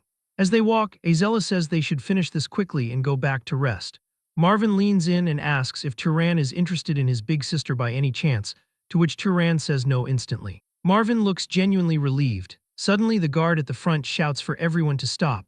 Up ahead, they find a destroyed carriage on the road. As they inspect the wreckage, one guard asks if this was done by that creature. Another guard says it probably was, reasoning that since they forbade anyone from going north from their side, the travelers must have come from the south and gotten attacked by the monster. Turan stays quiet and studies a mark on a wooden board. He then states that the monster is a monkey. Azella repeats the word with doubt, so Turan tells them to look at a handprint and explains that the creature attacked the peddlers and went back into the forest. If they locate its trail, they should be able to find it. Azella says she can barely use tracking magic and asks Marvin if he can, but Marvin says he cannot either. Turan then steps forward, volunteering to try looking, and searches for something amidst the carriage parts. Azella asks if he is from a specific tracker bloodline, but Turan just picks up a small piece of cloth and simply says he uses this method a lot and is used to it. He closes his eyes, smells the cloth, and activates a search spell. He opens his eyes and a blue energy trail becomes visible to him. He points toward the forest and leads them that way. The trail stops at a river where Turan notes that it looks like the beast washed its body. Azella refuses to believe a mere beast did that on purpose to avoid being tracked, while Turan suggests it might have just washed because it wanted to. Suddenly, Turan sees those blue lines again and warns the group that the beast is behind them. A massive monkey monster with glowing red eyes emerges, roaring loudly. The monkey raises its hands, in which it is holding large stones. The knights see this and shout for everyone to dodge. The monster launches the stones, which are so large and fast that anyone hit by them is heavily injured. Turan barely escapes the attack, but he is more surprised by what he is seeing. Azella and Marvin do not dodge the attack but use the knights as shields, and because of that, those knights are heavily injured. After the attack stops, Azella simply throws away the knight she was holding as a shield. Turan finally understands that his mother was not wrong. Azella screams for everyone to attack. The remaining knights who can still fight run toward the monster, but the monster turns to run and the knights, seeing it flee, chase after it. Meanwhile, Turan puts a small rock into his sling. Azella and Marvin run after the monster, but it is too fast. Azella says that they are going to lose it, but as she speaks, she sees a small rock fly past her. It is so fast that she cannot even react. The rock flies past all of them and hits the monster, going straight through its body as it screams in pain. Azella and Marvin look back and see Turan walking calmly while spinning his sling. Turan looks up as the monster screams again. As the monkey monster screams and collapses on the ground, Azella quickly seizes the opportunity to finish the creature, extending her hand and using her magic as an immense torrent of fire erupts. This fire takes the form of a dragon and moves toward the monster, but the creature can only stare at the flames because it is heavily injured by Turan's attack and cannot move. As the fire hits, it creates a massive explosion, completely obliterating the monster. Turan watches the flames and realizes that he is witnessing the bloodline ability of House Volta's pyromaniacs. The knights can finally breathe in peace now that the threat is gone. Azella looks at Turan, admitting that she got chills for a second while his rock was flying toward them. Marvin asks if his sister got scared. Azella tells him to shut up and declares that he is the one who screamed like a little girl, to which Marvin asks in disbelief when he ever did such a thing. Meanwhile, the knights are busy checking the wounded. Several men have broken arms, but one veteran tells them to quit whining, pointing out that someone else had their whole arm blown off, asking if anyone has spare bandages, while another knight notes that a man's head will not stop bleeding, prompting someone to suggest trying to apply medicine to the wound. Turan looks over the scene and realizes this is a mess, remarking that they are lucky there were no casualties. It was a surprise attack by a monster, but he notes this was a fight where they could have avoided serious injuries altogether. He looks at Azella and Marvin, considering the fact that since their bodies get stronger based on their mana, these nobles should be several times tougher than the knights. Despite this, they did not hesitate to use people weaker than them as shields. Marvin notices Turan's stare and asks if something is wrong, but Turan tells him it is nothing. Azella calls Turan over, nodding that the most important part of the battle is to absorb the monster's mana, and she welcomes him to the absorption party, to which he agrees. The three gather around the monster's remains and raise their hands. As Turan begins the process, he reflects on how the books were right. Even if multiple people absorb mana at once, the degree of enhancement does not seem to be reduced. Azella stops absorbing mana, frustrated that she has already reached her maximum and complaining about her crappy growth limit, while Marvin reaches his limit soon after. But Turan continues the absorption process naturally, prompting Azella to finally understand why her father sent him along. He possesses incredible spell proficiency and a mana capacity that rivals her own. She is amazed to think he is a noble who hasn't even reached his growth limit yet. As the sun sets, the group returns to the capital. Marvin reflects that they would have never defeated the monster without Turan, crediting him for everything from his tracking ability to the hit that knocked the beast down. Turan asks him to stop, insisting it wasn't anything spectacular. He admits he regrets noticing the monster too late and allowing it to get the first strike, as he did not expect the creature to have a search ability. Marvin asks with surprise if it really had a search ability. Turan says yes, and explains that different abilities seem to awaken depending on the monster's external traits. He points out that the monkey had unusually big hands and big eyes, which were not part of its original form, meaning it probably awakened an ability to throw things with great force and the ability to see far away or through the forest. Marvin is impressed that Turan figured all of that out so quickly, and Turan explains that he looked through a monster encyclopedia at the library earlier. Marvin calls the library a stuffy place where no one goes. Azella mentions she went there once a long time ago out of curiosity, but found the books too difficult and left before reading even half a volume. Turan suggests that the next time she goes, she should ask the librarian if there are any easy books. Azella is confused and asks if there is even someone like that in the library. This reaction leaves Turan feeling confused. Turan heads back to the library and the librarian greets him by name as he enters, making him realize he was careless. He knows that no knight or commoner would ever call a noble by their first name, as everyone in the city uses the term esteemed one. He also thinks that the way she looks does not exactly scream librarian. He asks how she knows his name. The girl looks at him in surprise and then smiles, asking if he only noticed it now. She reveals she learned it from his permit and declares that as long as it is around this library, her gaze can reach anywhere. Turan asks how he should address her, and she says she doesn't really have a name, so he can call her whatever he wants. She suggests something cute like my love, but Turan decides he will just call her librarian. She calls him stiff and notes it is awkward for him to be polite after using her for days, calling her to do this and that, though Turan declares he never did that and tells her not to come so close because it is burdensome. He asks if she is a wizard from the old empire, but she says she was never a person to begin with, explaining she is a kind of spirit and asking if it suits her. She tells him that when a soul inhabits something living, it becomes a living spirit, but when it inhabits something neither alive nor dead, it is a regular spirit. In other words, the library itself is her. This human form is just for comfortable communication based on the user's preference, and she smiles, telling him that his preferences are kind of. Turan tells her not to make stuff up, but she insists she is like a reflection in water. Turan looks at her carefully and places his hand on her belly, but it goes right through it. She asks where he is touching and says it feels weird. Turan apologizes, and she complains about how annoying it is that she cannot directly exert power on intruders. She declares that if she could, she would have punished every last bastard who took books out of the library. Turan notes it seems House Voltas does not know she exists. She explains that until now, there was no one with the qualifications to perceive her. Her creator made it so only those whose type is complete beyond a certain level could see her, and she finds it romantic that only Turan can see her. Turan asks what she means by type, and she explains it is what wizards call a bloodline.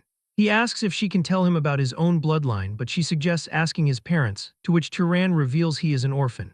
The spirit licks her lips and offers to check for him, saying she only needs his consent to examine his body. Turan asks what she means by that. The spirit laughs and makes a ghostly expression before suddenly sticking her hand into Turan's chest, which also goes right through his body, leaving him stunned. She laughs and notes that they are now connected. Turan tells her not to say weird things but realizes it doesn't hurt. She reveals that while there are a few small bits, the big chunks are the pursuer and hunter bloodlines, asking if that is a trait of House Zahar, and he says yes. However, she notes that there is one more bloodline and says that Turan is mixed. Turan asks what she means by mixed, and she explains he is the result of two people from different bloodlines, though she doesn't know what the other one is because it is still locked. She says a locked bloodline isn't that rare in bloodline combinations, and that it will open naturally as he grows stronger. Turan reflects on his mother, thinking she was far too polite and educated to be a commoner, making him wonder if she was a descendant of some noble with a bloodline so diluted it couldn't hold knight-level mana. He tells the spirit he understands and thanks her, prompting her to tell him to stay one more month if he is truly grateful. From then on, Turan does not read alone. He asks the spirit about the contents of the books and requests explanations, asking if there are really that many invisible substances in the world. The librarian shares knowledge from books that were plundered and vanished thousands of years ago, teaching him that if he makes water float and looks through it, he will be able to see it directly. Turan finds these lessons on the laws of nature to be a treasure beyond measure. He learns that diseases arise from microorganisms and that the decay of living things is caused by the feeding of germs. He also grasps basic principles like the refraction of light, the generation of heat through friction, and the process of how living things get injured and how they heal. Turan decides to experiment with decay. He touches an apple before him and it quickly turns rotten. The librarian asks how his progress is, and Turan calls it incredible. While existing magic can achieve this effect, understanding the scientific principle allows him to consume far less mana. He realizes that simply changing the way he perceives the world has raised his skill as a wizard. He asks if powerful houses are monopolizing knowledge like this, nodding that if every wizard knew it, they would lose their competitive edge. The librarian notes that people's level of knowledge keeps dropping over time and says she now understands why. Turan eventually declares it is time for him to leave. He says that the owner of this place has been openly giving him hints to go. The librarian's spirit begs him to take her with him and tries to hug him, but she passes right through his body and hits the floor. Turan asks if she can even leave the place and she admits she cannot. She begs him to stay, promising to take good care of him, but Turan gently says he will pass. She huffs that he is never going to say he will stay. She encourages him to look around the land for the god's legacy, suggesting there might be spirits out there who know even more than she does. Turan promises to visit from time to time. She tells him to come if he wants to or not, though she is clearly sad to see him go. Turan smiles and says that there are still many books he has yet to read. He finally leaves the city, following a continental map he got from the library. House Zahar's base is in the Emerald Desert, east of Orem. He decides to head toward Zahar to find clues about his parents. As Turan walks, he notes that there is no need to rush. If the clues were going to disappear, they would have vanished sometime over the last 18 years, and if they are still there, arriving a little later will not make them vanish now. He continues to train, kill monsters, and absorb their mana. As he travels through the woods, he suddenly hears a horse neighing. He wonders what is happening and spots a majestic horse with a saddle. Turan realizes that the horse is not attacking the man lying on the ground, but is actually protecting him from attackers. One attacker calls it a demon and asks what kind of pet monster could be that strong. Turan watches closely, wondering if the horse is actually the one being targeted. Suddenly, Turan realizes who the attackers are. They are two dark elves, and one tells the other to try and create an opening somehow, to which the second elf replies that it is easier said than done. One dark elf uses magic as a purple energy spreads out, and monsters start to rise from the ground. Turan realizes this is the dark elf necromancy he read about in a book. He wonders if he should help but hesitates, thinking the man lying there might have been the one who attacked the dark elves first.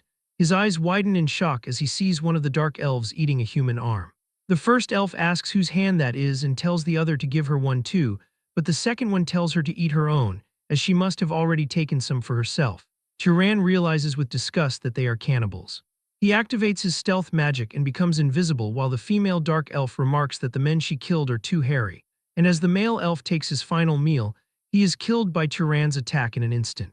The strike is so fast that the female elf cannot even react. The monsters summoned by the now-dead elf vanish.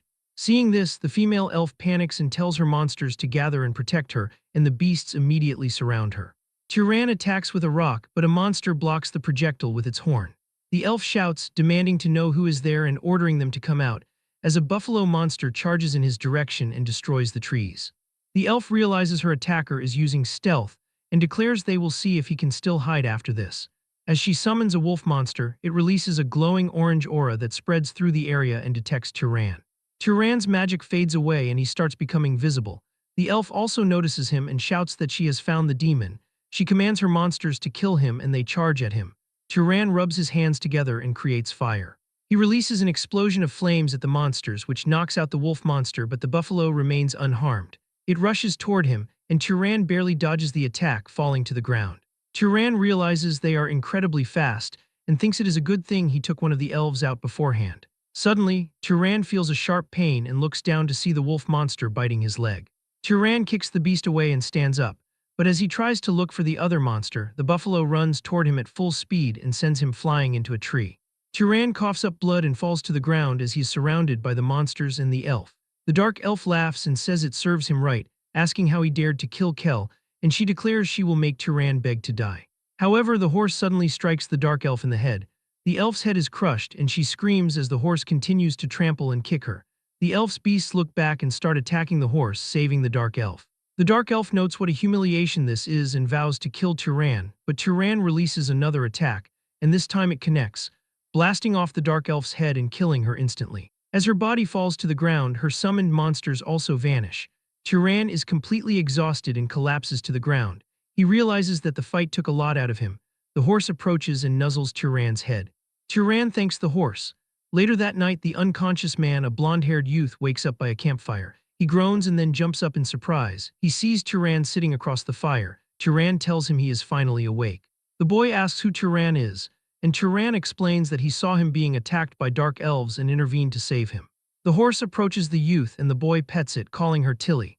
Turan remarks that Tilly is a good horse, nodding that not only did she understand she had to protect her master, but she even knew she needed to move him to a safer place. The boy thanks Turan for saving him and introduces himself as Aziz of House Berg, prompting Turan to give his own name in return. Turan asks if there was any particular reason Aziz came into conflict with the Dark Elves. Aziz explains there wasn't a specific reason. He was simply on a pilgrimage with his retainers when they were suddenly ambushed without provocation.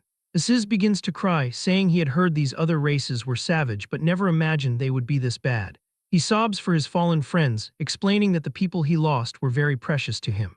Turan asks if they were his family, and Aziz replies that they were the knights and servants who came on the pilgrimage with him, and that they had practically raised him since he was little. Turan notes that Aziz seems like a good person. He asks if Aziz knows how many dark elves attacked because he killed 2 of them, and Aziz says that should be all of them. Turan then uses his search spell and senses the surrounding area. He confirms there are definitely no more dark elves nearby. Aziz asks Turan if he has any urgent business, and Turan says that he is also in the middle of a pilgrimage. Aziz is amazed that someone on a pilgrimage would have so much power, asking if Turan is the child of some great house and wondering why he is traveling alone. Turan replies that it is difficult for him to explain. He claims he is not that strong, saying he only managed to ambush one elf and barely fought off the other with the help of the red horse. Turan releases his mana, and Aziz is confused at first but also releases his own mana. They both check each other's power. Turan is shocked to realize the blonde man's amount of mana is incredible. If he hadn't absorbed the Dark Elf's mana, he would have even less than Aziz. Aziz thinks that, honestly, Turan's raw mana alone is at a level where he would not be overwhelmed by 2 necromancers. Deducing that Turan must be noble-born from a powerful bloodline, and that since he is on a pilgrimage, he probably hasn't even reached his growth limit yet. Aziz wonders why someone like that would be traveling alone. Aziz then asks Turan if, assuming he does not have a fixed destination, it would be all right to invite him to House Berg, promising to repay Turan for saving his life and asking him to safely escort him back to his house. Turan asks what Aziz means by repayment. Aziz gives a large grin and declares that those of House Berg are enchanters and vassals of Arabian, the great house to the north, explaining that they belong to a bloodline that has crafted magic tools for generations. He tells Turan that he will make him the finest magic tool worthy of his skills. Sometime later, they move deep within the forest and bury Aziz's subordinates, who were killed by the Dark Elves. Aziz lets out a quiet sigh and observes that things finally seem to be coming to an end. His voice carries a hint of relief, yet he reflects on a heavier thought, admitting that he would like to send everyone back to their hometowns if he could, but adds that it will be difficult. He turns toward Turan and thanks him, to which Turan glances at him, slightly puzzled, and asks for what.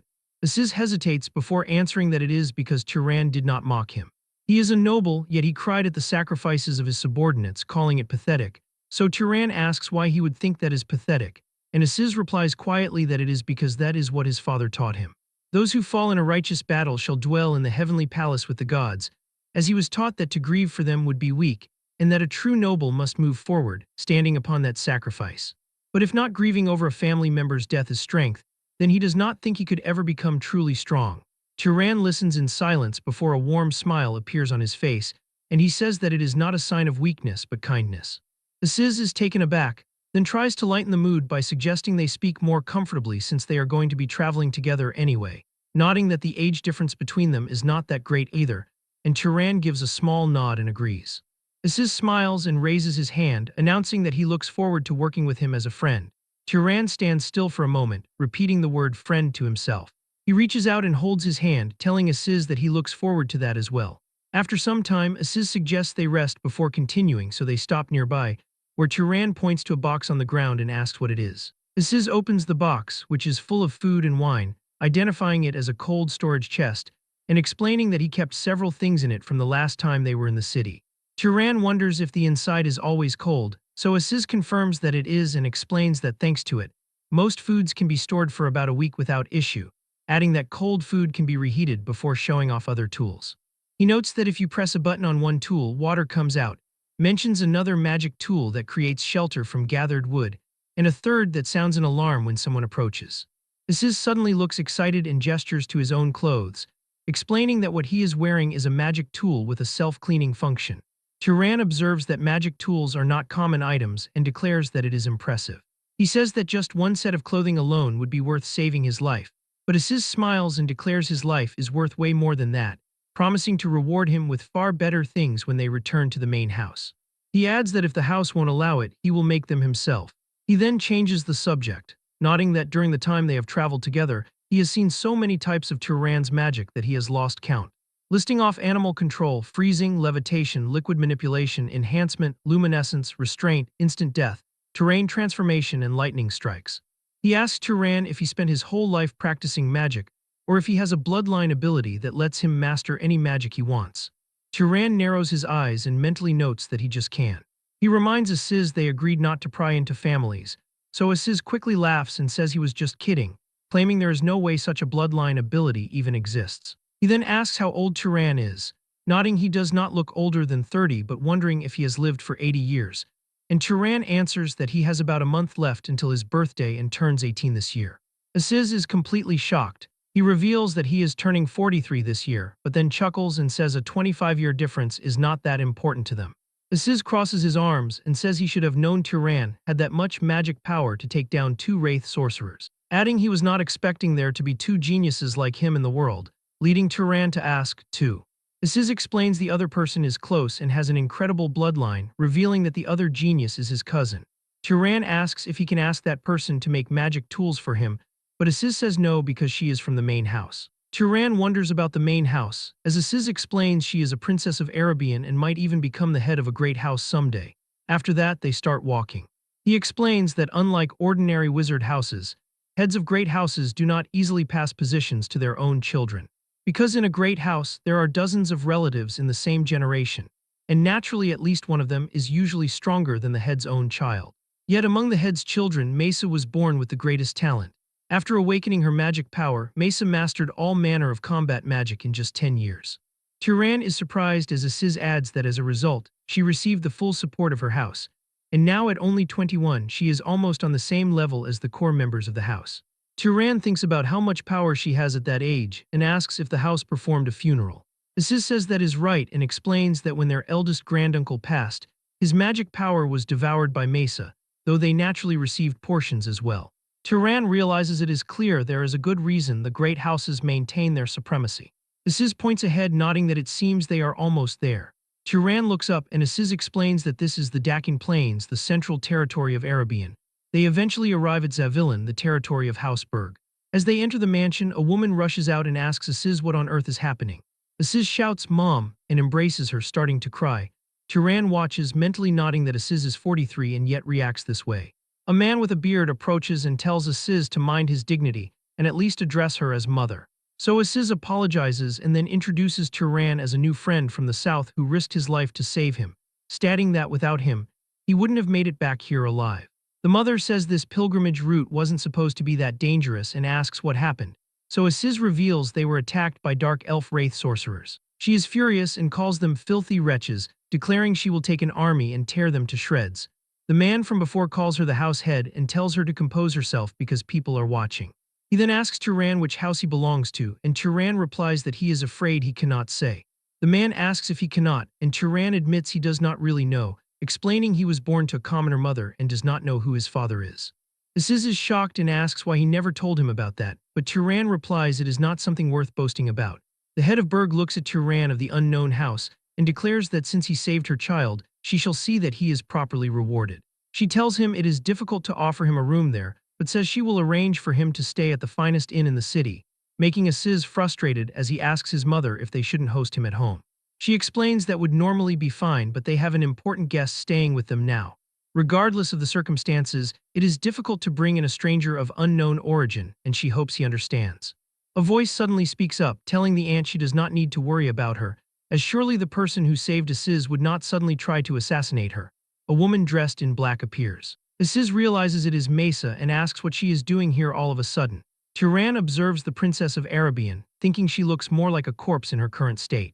Mesa explains that she is there to hide because she was nearly assassinated by Zahor's vermin. Aziz is shocked that an assassination attempt happened at the main house. Given how fortified that place is, he asks if there could be an insider. Mesa replies that there is probably an insider because the main house does not just have one or two people with questionable loyalties. She declares she is tired and retires first, saying good evening to everyone. After that, Aziz's mother calls her maid named Ina and tells her to show Turan the second best guest room in the house. The next day, Turan opens his eyes on a bed in the grand guest room. After resting, he walks through the hallway where he meets Aziz again. Aziz notes that Turan is up early as usual and asks what he is doing alone in the hallway. Turan points to a magic lantern on the wall and says he finds it interesting, so Aziz says he makes those every now and then for practice and tells Turan he can have one. After hearing this, Turan says he is not that interested. Suddenly, a massive flash of lightning rumbles through the windows, lighting up the hall. Turan looks at it in confusion, while Aziz explains it is Mesa practicing magic and notes she is always diligent. Turan asks if that was Arabian bloodline magic, and Aziz confirms it is the Storm bloodline. He admits he has never hated his own bloodline but says he is a little envious, as she looks like she is becoming a literal god. Turan is curious and wonders about how strong the next Arabian leader is. Aziz asks if he wants to take a look, but Turan says he is curious, yet does not think it is a good idea for a suspicious outsider like him to approach. Aziz asks why that matters since he is not an assassin. He insists he can vouch for him and admits he is curious about who is stronger between Turan and Mesa. Turan says he thinks that is the real reason Aziz brought him there. Aziz laughs and says that, to tell the truth, he has been holding a grudge for a few years and wants to see Mesa frustrated for once. They go to the training grounds where Mesa is standing. Aziz calls out to her. She turns and asks Aziz who is beside him, so Turan introduces himself. Mesa repeats the name, remembering him from last night, and asks what brings them there. Aziz says they saw her practicing magic, so they thought they would join in just like they did in the past.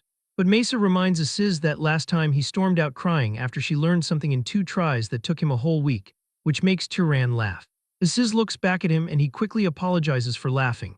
Aziz asks Turan if he is mocking him too and then turns to Mesa. He declares Turan has magic talent second to none and suggests they have a duel. Mesa repeats the word duel and looks at Turan with a silent stare. Her eyes glow blue as her mana surges. Turan looks up at the sky where the weather has turned dark and a lightning storm descends. As she releases more mana, it becomes more terrifying, making her look like a monster. Turan's body stiffens under the sheer weight of her pressure, and his eyes go wide. After it is over, Turan is left panting and sweating from the intensity. After a moment of silence, Mesa looks at him and says she hates to say this, but she does not think Turan is a match for her. Mesa is sorry to say this, but it looks like it will be a bit difficult for him to duel her. Turan stays silent while he stares at her with a focused and determined expression. Aziz steps in with a wide grin and tells her that, in terms of magical power, he certainly would be no match for her. However, he adds that what is truly incredible about this guy is his ability to learn magic. He puts a hand on Turan's shoulder and declares that he is a genius unlike any he has seen in his entire life.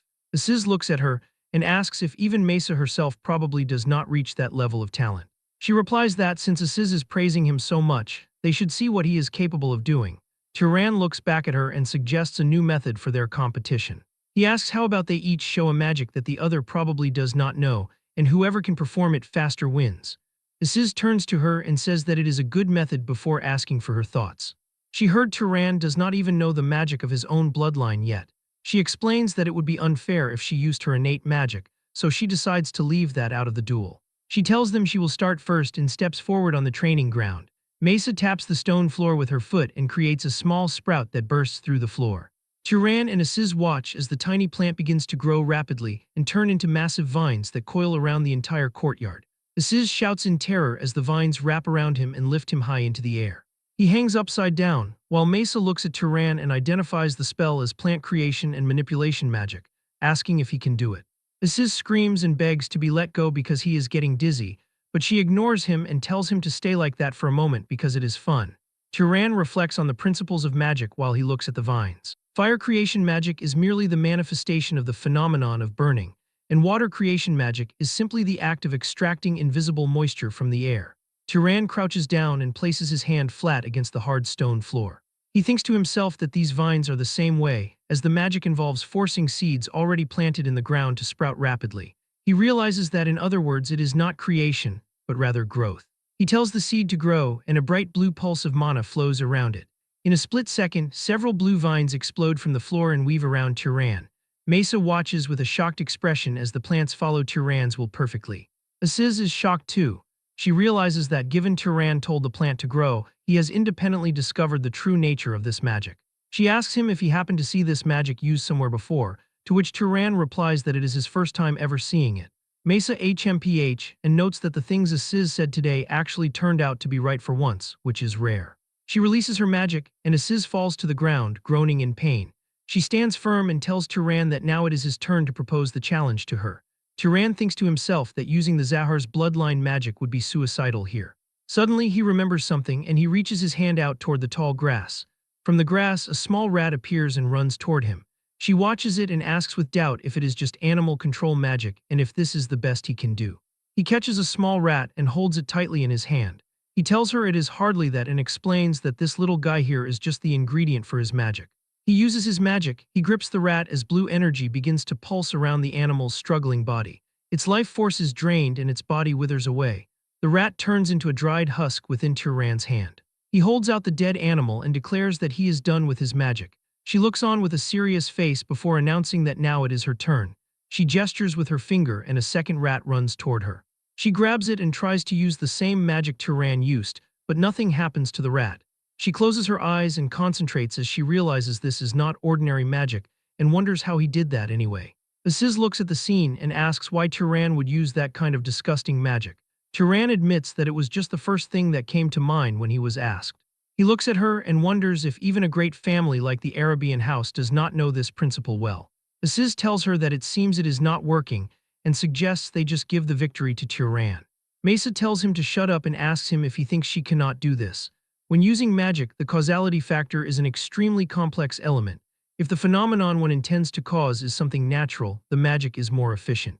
If the user clearly recognizes the cause of the magical phenomenon and the amount of mana is adequate, the spell succeeds. Among these, the capacity to perceive the cause of the phenomenon is an important factor that simultaneously influences the success rate and mana consumption. She just needs a little more time. One of the ways to compensate for the lack of causality is to invest a large amount of mana, filling the inefficiency with volume. Mesa tells the rat to rot while it is still alive. Suddenly, the rat in her hand shrieks as its skin turns to rot. The creature is turned into a mummified husk exactly like the one Tyran created. Aziz notes that it worked. She huffs and says in a tired voice that she really did it. Suddenly, she feels a sharp wave of exhaustion and her vision begins to blur. She collapses to the ground while Aziz screams her name and runs to help her. Tyran and Aziz crouch beside her as they look at her unconscious form. Tyran wonders what the reason could be and if she used too much mana during the spell. He reflects that people don't usually faint just from depleting their mana alone. At most, she should suffer from exhaustion since she lost even the strength needed to support her own body. He looks at her hand and realizes the problem, identifying that she is suffering from a lack of physical nutrients. Tyran lifts her in his arms and asks Aziz if there is no mage with a healing bloodline around here to assist them. Aziz tells him that there isn't anyone like that nearby. Tyran tells Aziz to have them bring water and salt to the ladies' room and bring the adults as well. As he carries her, he realizes that she is so light that he almost confuses her for a lamb rather than a person. Even the mana she used to barely sustain a body that shouldn't even be able to stand has been exhausted. After some time, Mesa opens her eyes and Aziz's mother, her auntie, rushes into Mesa's bedroom and screams her name, asking if she is conscious. Mesa asks why she is here. The woman explains that Aziz told her that she suddenly fainted while training magic with the guest. Mesa remembers what happened. The woman asks her if it is true and wonders if that man happened to do something to her. Mesa declares that no and says it was not his fault at all. She explains that it was just a small mistake on her part and that's all there is to it. Mesa begs everyone to leave because her head is throbbing with pain. The aunt stays for a second to tell her she made some soup and places the bowl on the bedside table. The aunt tells Mesa that she knows she does not eat because of magic, but says she needs to think about her health too. She tells her to try to eat at least a little before she finally leaves the room. Mesa watches her aunt go and then says a soft thank you. She then looks at the bowl and lifts it. She takes a spoonful of the warm soup and eats it. But she is struck by a terrifying memory of her mother and sister getting attacked. She remembers them crying out for her to save them because they believed she could do it. Mesa groans in pain and drops the bowl and it shatters when it hits the floor, and she tries to calm herself. Meanwhile, Tyran is sent to lock up in the Berg family basement and finds himself at the temple of the limping goddess. He stares at the giant winged statue in the golden light of the basement. A guard dressed in black draws his sword and tells Tyran that both the doors and the walls are solid without a single crack, and he thinks they are like muscles trained for hundreds of years. He tells him to give up on any thought of trying to break in and leave. This man is Haram Berg. Tyran tells him that he understands and he was not even thinking about doing such a thing. Haram tells him that it is very solid and Tyran says yes, but Haram comes closer and says extremely. Tyran wonders if the guard is currently bragging to him. Haram suddenly performs a swift swing with his longsword and Tyran's eyes follow the movement. He gets curious and asks Haram what he is doing. Haram replies he is training. Haram moves his body in a rhythmic flow, performing a series of strikes and steps. Tyran watches closely and observes that there was no movement wasted. Each movement was the minimum preparation to apply the next force in his strike. Tyran asks himself if this could be the efficiency of a truly trained body. Haram stops his training and looks at Tyran. Tyran quickly apologizes, asking if he interrupted him. Haram says no and asks him what he saw in his movement just now. Haram gets extremely close to Tyran's face and waits for his answer. Tyran declares that he thought it was incredible. The guard steps back and explains that most nobles consider martial arts insignificant because it is easier to attack from afar with magic. It is all because their physical bodies are weak and their minds cannot dominate their bodies and rely on cheap tricks. Tyran says that unless it is a bloodline specialized in physical combat, like the Hercules strength bloodline, focusing on magical power ends up being a more efficient decision for them. However, he adds that when going through trials, situations eventually arise that you must face even if you want to avoid them. After that, Haram holds his sword out to Tyran and tells him to hold it. Tyran asks him if he really wants to give a weapon to a suspicious person like himself, even though he was sent to lock him up here. Haram smiles and says it does not matter, this weapon is just a piece of iron. He explains that what makes it a sword is the body of the one wielding it, and tells him that he cannot cut him with his weak body anyway. Tyran grips the sword in hand and wonders what he could even do with this sword. Haram looks at him. Tyran's entire body erupts with a massive aura of blue flame and mana. The intense power radiates from Tyran as he holds the sword and stares directly at Haram. Tyran flares his massive blue mana, holding the iron sword firmly in his hand. Haram looks at him and shouts that it is not right, telling him to stop pouring mana into the weapon. Turan simply replies with an all right and suppresses his energy. Haram steps closer and starts adjusting Turan's posture manually. He commands him to put more weight on his front legs and press down so the earth bears the blow. He tells Turan that his elbow is rising too much and warns that with such weak elbows, he cannot overcome the sword's weight. He adds that at this rate, his thigh will get pierced through by an opponent. He tells Turan to raise his arm and orders him not to set his own limits. Turan replies, "Yes, sir." Haram nods and tells him that was good, ordering 10 repetitions next. He tells him not to stop his breathing and instructs him to breathe directly into his muscles. The seasoned guard observes that Turan is a fine vessel, and if possible, he needs to make time to wring that body dry. Haram declares that mana is mere parlor tricks. He claims that wizards mistakenly assume their physical abilities are guaranteed, but says that is only the minimum function your body possesses. He tells Turan that a properly trained body tears through the battlefield without the need for mana, and insists he needs to understand that difference. Turan huffs from the effort and says he will bear that in mind. Suddenly, Turan turns his gaze as the heavy doors of the temple open and spots Aziz's mother entering the room. She bows her head deeply and asks for a pardon, telling Turan she has done something unforgivable to their benefactor. Turan remains composed and suggests he is the one who should apologize, guessing the young lady was unharmed. As a guest, his conduct was inappropriate. The head of House Berg explains that Mesa wanted to give him a proper apology, and she asks him if he would happen to have some free time. Later, Turan finds himself alone with Mesa in a grand parlor. She stands by a large window and reflects that this situation is troublesome, saying she heard Turan was trapped in the temple because of her. She tells him she is sorry for causing such unnecessary commotion. He walks toward her and says it was necessary, declaring he is just glad she is safe. She looks at him and asks about the magic from yesterday, specifically the one that makes animals rot, wondering if that is an undisclosed bloodline magic. She tells him the mana consumption was absurdly high and asks if he lied to her about it. Turan says no and explains that, if she understands the principle, she should be able to use it easily as well. She hums and notes it seems he won't teach it for free, but if he doesn't reveal the method, there is no proof it isn't bloodline magic, is there? Turan declares he does not particularly mind whether he wins or not. She looks confused and asks what he means, declaring that if things end like this, it would make her look bad as the Princess of Arabian. She offers a deal, proposing that if he tells her the secret of that magic, she will teach him one of Arabian's secret arts in return. Turan smiles and says he has no objections in that case. He starts explaining the logic, stating that basically the root is bioenhancement magic. He asks if she used microorganisms no one can see, and she confirms this is correct. She is shocked, realizing it is no wonder the efficiency was so high since she did not know about those hidden factors. She sighs in irritation and admits the loss was hers. Although she succeeded at the end of their duel, it was done through brute force. Turan suggests that he considered that part of the wager, but Mesa insists that is not right. She claims that when discussing magic skills, they do not include the amount of mana recklessly poured out.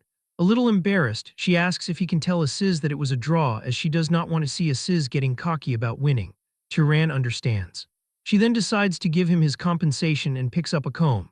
She demonstrates by rubbing the comb against a surface and explains that when objects rub like this, they attract each other. She looks at Turan with confidence and starts explaining why, but he interrupts her and declares this is static electricity. Her expression goes completely blank in shock as she asks him if he already knew about it, and Turan confirms he did. She mutters that this alone was considered one of their quite profound secret arts, and tells Turan she will think a bit more about how to repay him, since she needs to find what he does not know. She suggests that until sufficient compensation comes to mind, they should train together from now on. She quickly adds that this is just to repay her debt and not because she particularly needs him around. Turan gives a warm smile and agrees, suggesting that starting tomorrow, they should meet in the garden in the evening. The scene shifts to a massive dining hall filled with incredible amounts of gourmet food. Aziz's mother tells him the table isn't much, but asks him to eat to his full. Aziz looks at the feast and asks why she prepared it so lavishly, nodding he hasn't seen things like this even on his birthday, adding that anyone who sees this would think the Lord of Arabian himself had visited. The mother tells him to be quiet. Turan looks at the table and notes there is no way this is an ordinary meal. The head of house turns back to Turan and brings up their earlier talk. She asks if it is true her son promised a powerful magic tool as the price of his life.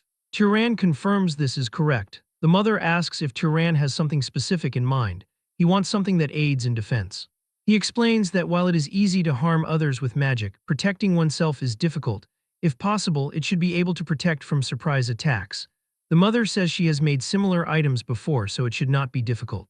However, she notes they do not have anything ready immediately. Aziz speaks up and asks if he may make the item for Turan, but the mother tells him that if he is thinking of dragging House Berg's honor through the mud, he should stop. Aziz's brother Milo raises his hand and says he will make it, stating he just finished a commission from the main house and has free time. The mother asks how he intends to make it. Milo explains that for defense against surprise attacks, something Turan can carry at all times would be best. He will embed mana into jewelry like rings, earrings, or necklaces to create a function that draws out a guardian bloodline's defensive power. The mother notes that is acceptable and asks for the time frame. Milo answers 1 month. The mother mentions that while nothing is more unseemly than a parent bragging about their child, Milo is already a skilled wizard not far behind her. Turan realizes the gravity of the gift, thinking that a magic tool made by the head wizard of an enchanter's house over a full month is a bit excessive. He speaks up, expressing his appreciation but wondering if it is too much. The mother asks if it is excessive, then asks if it means her son's life is worth that little. It isn't excessive at all. She then orders Turan to stay as a guest at their house for the next month. She tells him to make himself at home and stay comfortably. The next morning, Turan and Aziz walk through the bustling streets of Zavillan. Aziz notes that it seems his mother has taken quite a liking to him. Aziz admits he talked more about Turan to her before bed, mentioning his talent and the fact that he never neglects his training. He reveals that originally she wanted to look down on him as just a wandering noble without backing, but her views shifted. Turan observes that it sounds like she is trying to recruit him into their house. Aziz confirms this, explaining that she gives generously, puts people in debt, and then introduces a pretty young lady as a way to tempt them. He mentions several adults in the house joined that way. Turan notes this is troubling. Aziz tells him not to worry and says the magic tool is just something nice to buy favor. He assures Turan he won't be forced into marriage even if he wants the magic tool, claiming his mother is not so lacking in refinement. He then asks what Turan has for the rest of the day. Turan explains he promised to train with Lady Mesa in the evening and asks if there is anything the matter. Hearing evening, Aziz says there is still quite a bit of time until then. He pulls Turan toward a different area, telling him to patrol with him instead. He promises Zavillan may not be the capital, but there is plenty to enjoy. He jokes, asking if Turan was planning to hole up in a corner practicing magic on a day like this. Turan admits that actually he was. Aziz tells him life is too short not to enjoy it, my friend, and drags him along. Aziz takes Turan to a casino with roulette tables and card games, but Turan refuses it. Later, they visit a lively bar for drinks and he still refuses. They wander through the market of the city. Suddenly, Turan stops and stares at the posters on a wall. His eyes widen in shock as he looks at the drawn face and thinks about Kjorn. He asks himself if it could truly be that Kjorn. After that, they go to see a drama where blades clash as they tell a story. It was the year 2195 when the warriors of Arabian ventured into that demon desert. And there was a knight named Kjorn who defeated the enemy with God's help after a hard-fought battle. Turan and Aziz applaud at the end. Aziz asks Turan if it was worth watching, and he answers that it was very good. He remembers Kjorn saying he is merely an ordinary knight and thinks his humility is unmatched. He vows that someday when he meets Kjorn, he must ask if that story is really true. Early the next morning, Turan opens his eyes and sees Haram staring at him. Haram asks if his body rested well.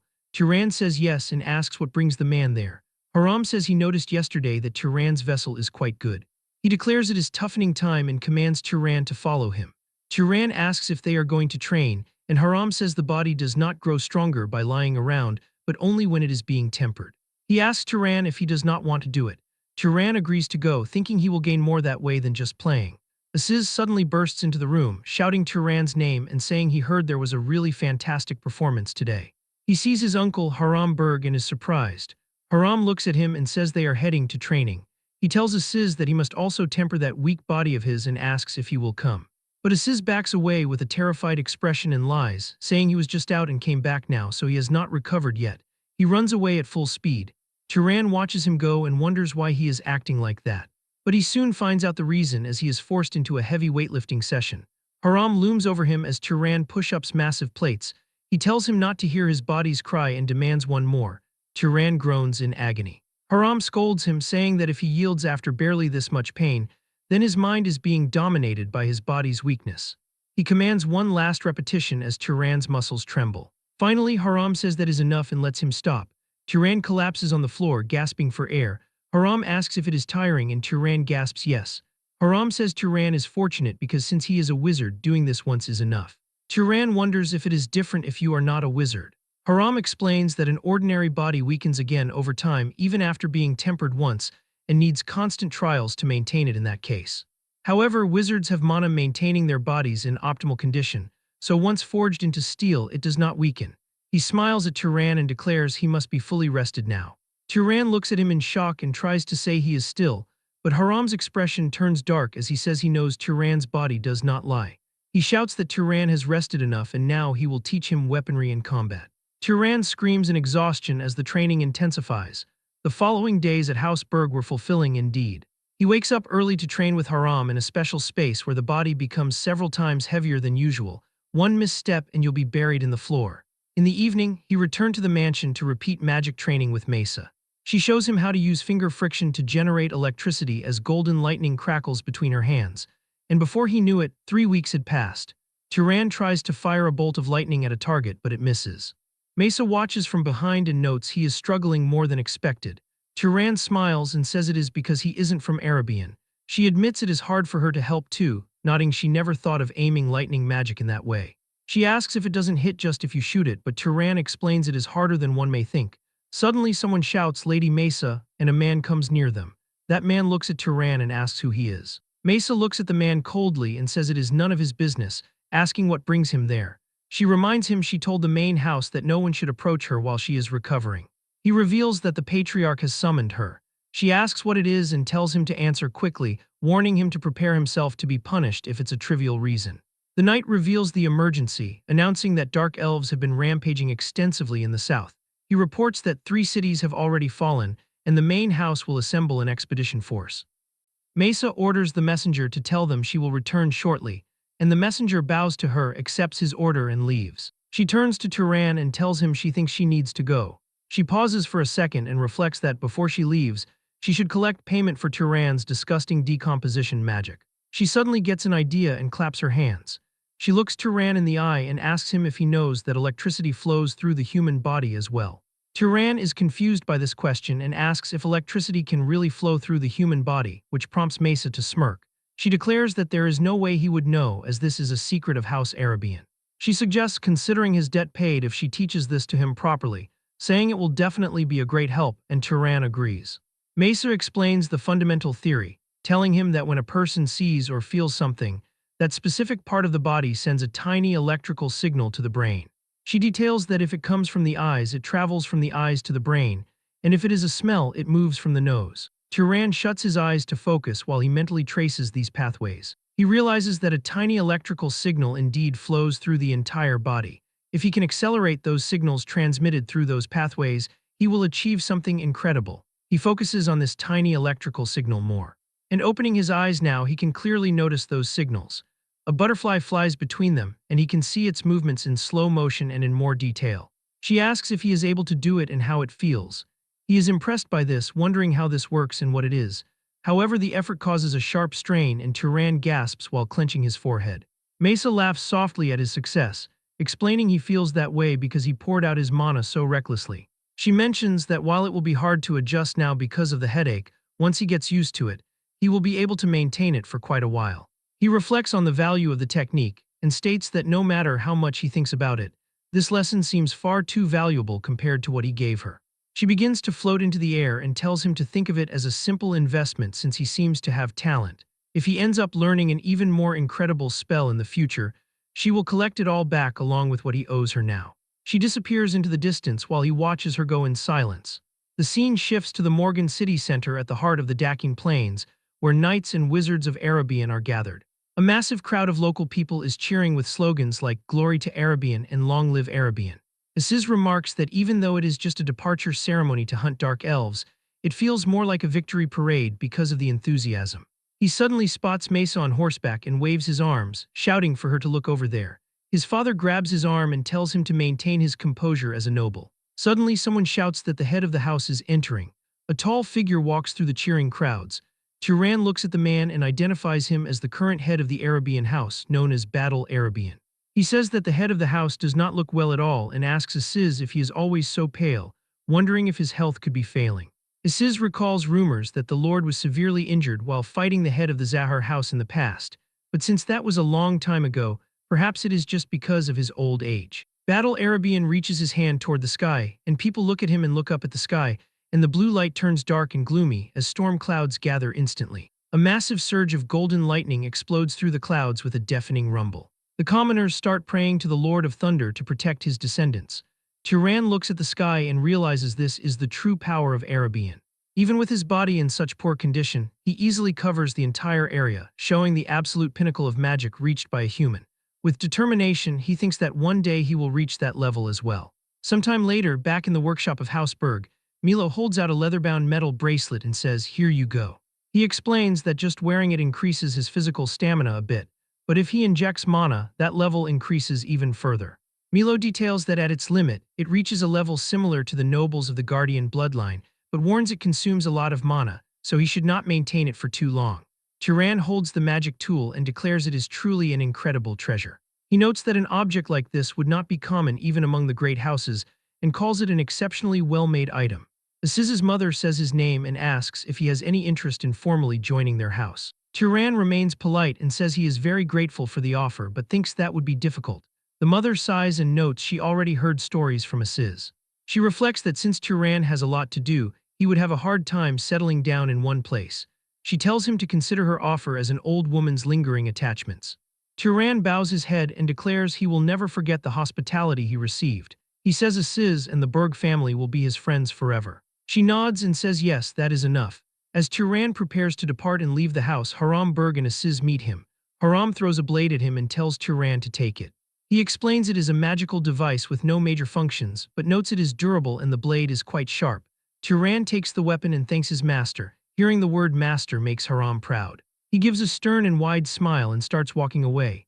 Aziz walks up and throws a heavy cloak over Turan's shoulders. Turan asks what this is, and Aziz asks if he wasn't jealous of his clothes before.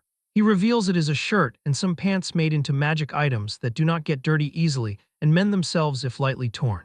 Turan smiles at him, and Aziz tells him that Turan is a good friend, not just because he saved his life, but because spending time together and seeing the way he lives gave him a lot to think about. He asks where Turan is planning to go now, and Turan says he will head east first. Aziz mentions Carmine is over there and shakes his head, advising him that if he can avoid it, he should not take a ship. He complains that the waves are truly the worst, and even the wine glasses end up dancing. Turan smiles to himself, thinking he would have to brave those waves to reach the land of Zahar in the Elril Desert, but notes he cannot say that out loud. Aziz tells him that someone as stubborn as he won't starve to death anywhere, telling him to return safely and pay him back for the cloak. Turan says yeah and leaves. He begins his trek through the tall grass. He reflects on being alone again as he walks with a large bag on his back. He decides to test the efficiency of his training. Turan activates his movement magic and takes a single step. He moves so fast that people do not even see him. To them, they only feel a gust of wind as he continues his journey. He covers an immense distance, passing through villages and cities and dashing through forests. After a long time, he comes to a stop. He is in a jungle looking up at a mountain and smells something. He first thinks that it is the smell of a campfire, but quickly realizes it is something far more disgusting, like the smell of burning flesh. His eyes go wide as he reaches that location. He enters a destroyed town and is shocked by what he finds, seeing ruins and wooden debris covering the ground. He walks through the town and sees rows of mutilated corpses of men tied to posts. He wonders if they could have been attacked by bandits because those dark elves should not have come this far. He looks at the surrounding area, and while investigating a ruined structure, he spots something. It is a basement entrance. He approaches it and looks at it, thinking that it is here. He grabs the doors of the basement and yanks them open. He looks into the darkness and what he sees shocks him. A young girl is sitting in the corner. She cries and screams in fear. He jumps down, holding up a hand and telling her to wait, declaring that he is not an enemy and came to help. The girl looks up with tear-filled eyes and asks if he is telling the truth. He replies yes and asks if she can tell him what happened, while the child weeps and claims that a wizard killed everyone. Turan asks if she means a wizard. But before the girl can answer, she collapses from exhaustion. He lifts her and reflects that fortunately it is nothing serious, as she is likely just exhausted from being trapped for so long. He decides he needs to get this child somewhere safe first. As he begins to carry her out, an arrow made of solidified blue mana is aimed directly at him.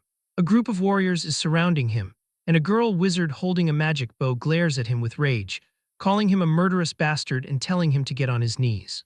But Turan just stands there holding the unconscious child, not understanding what is happening.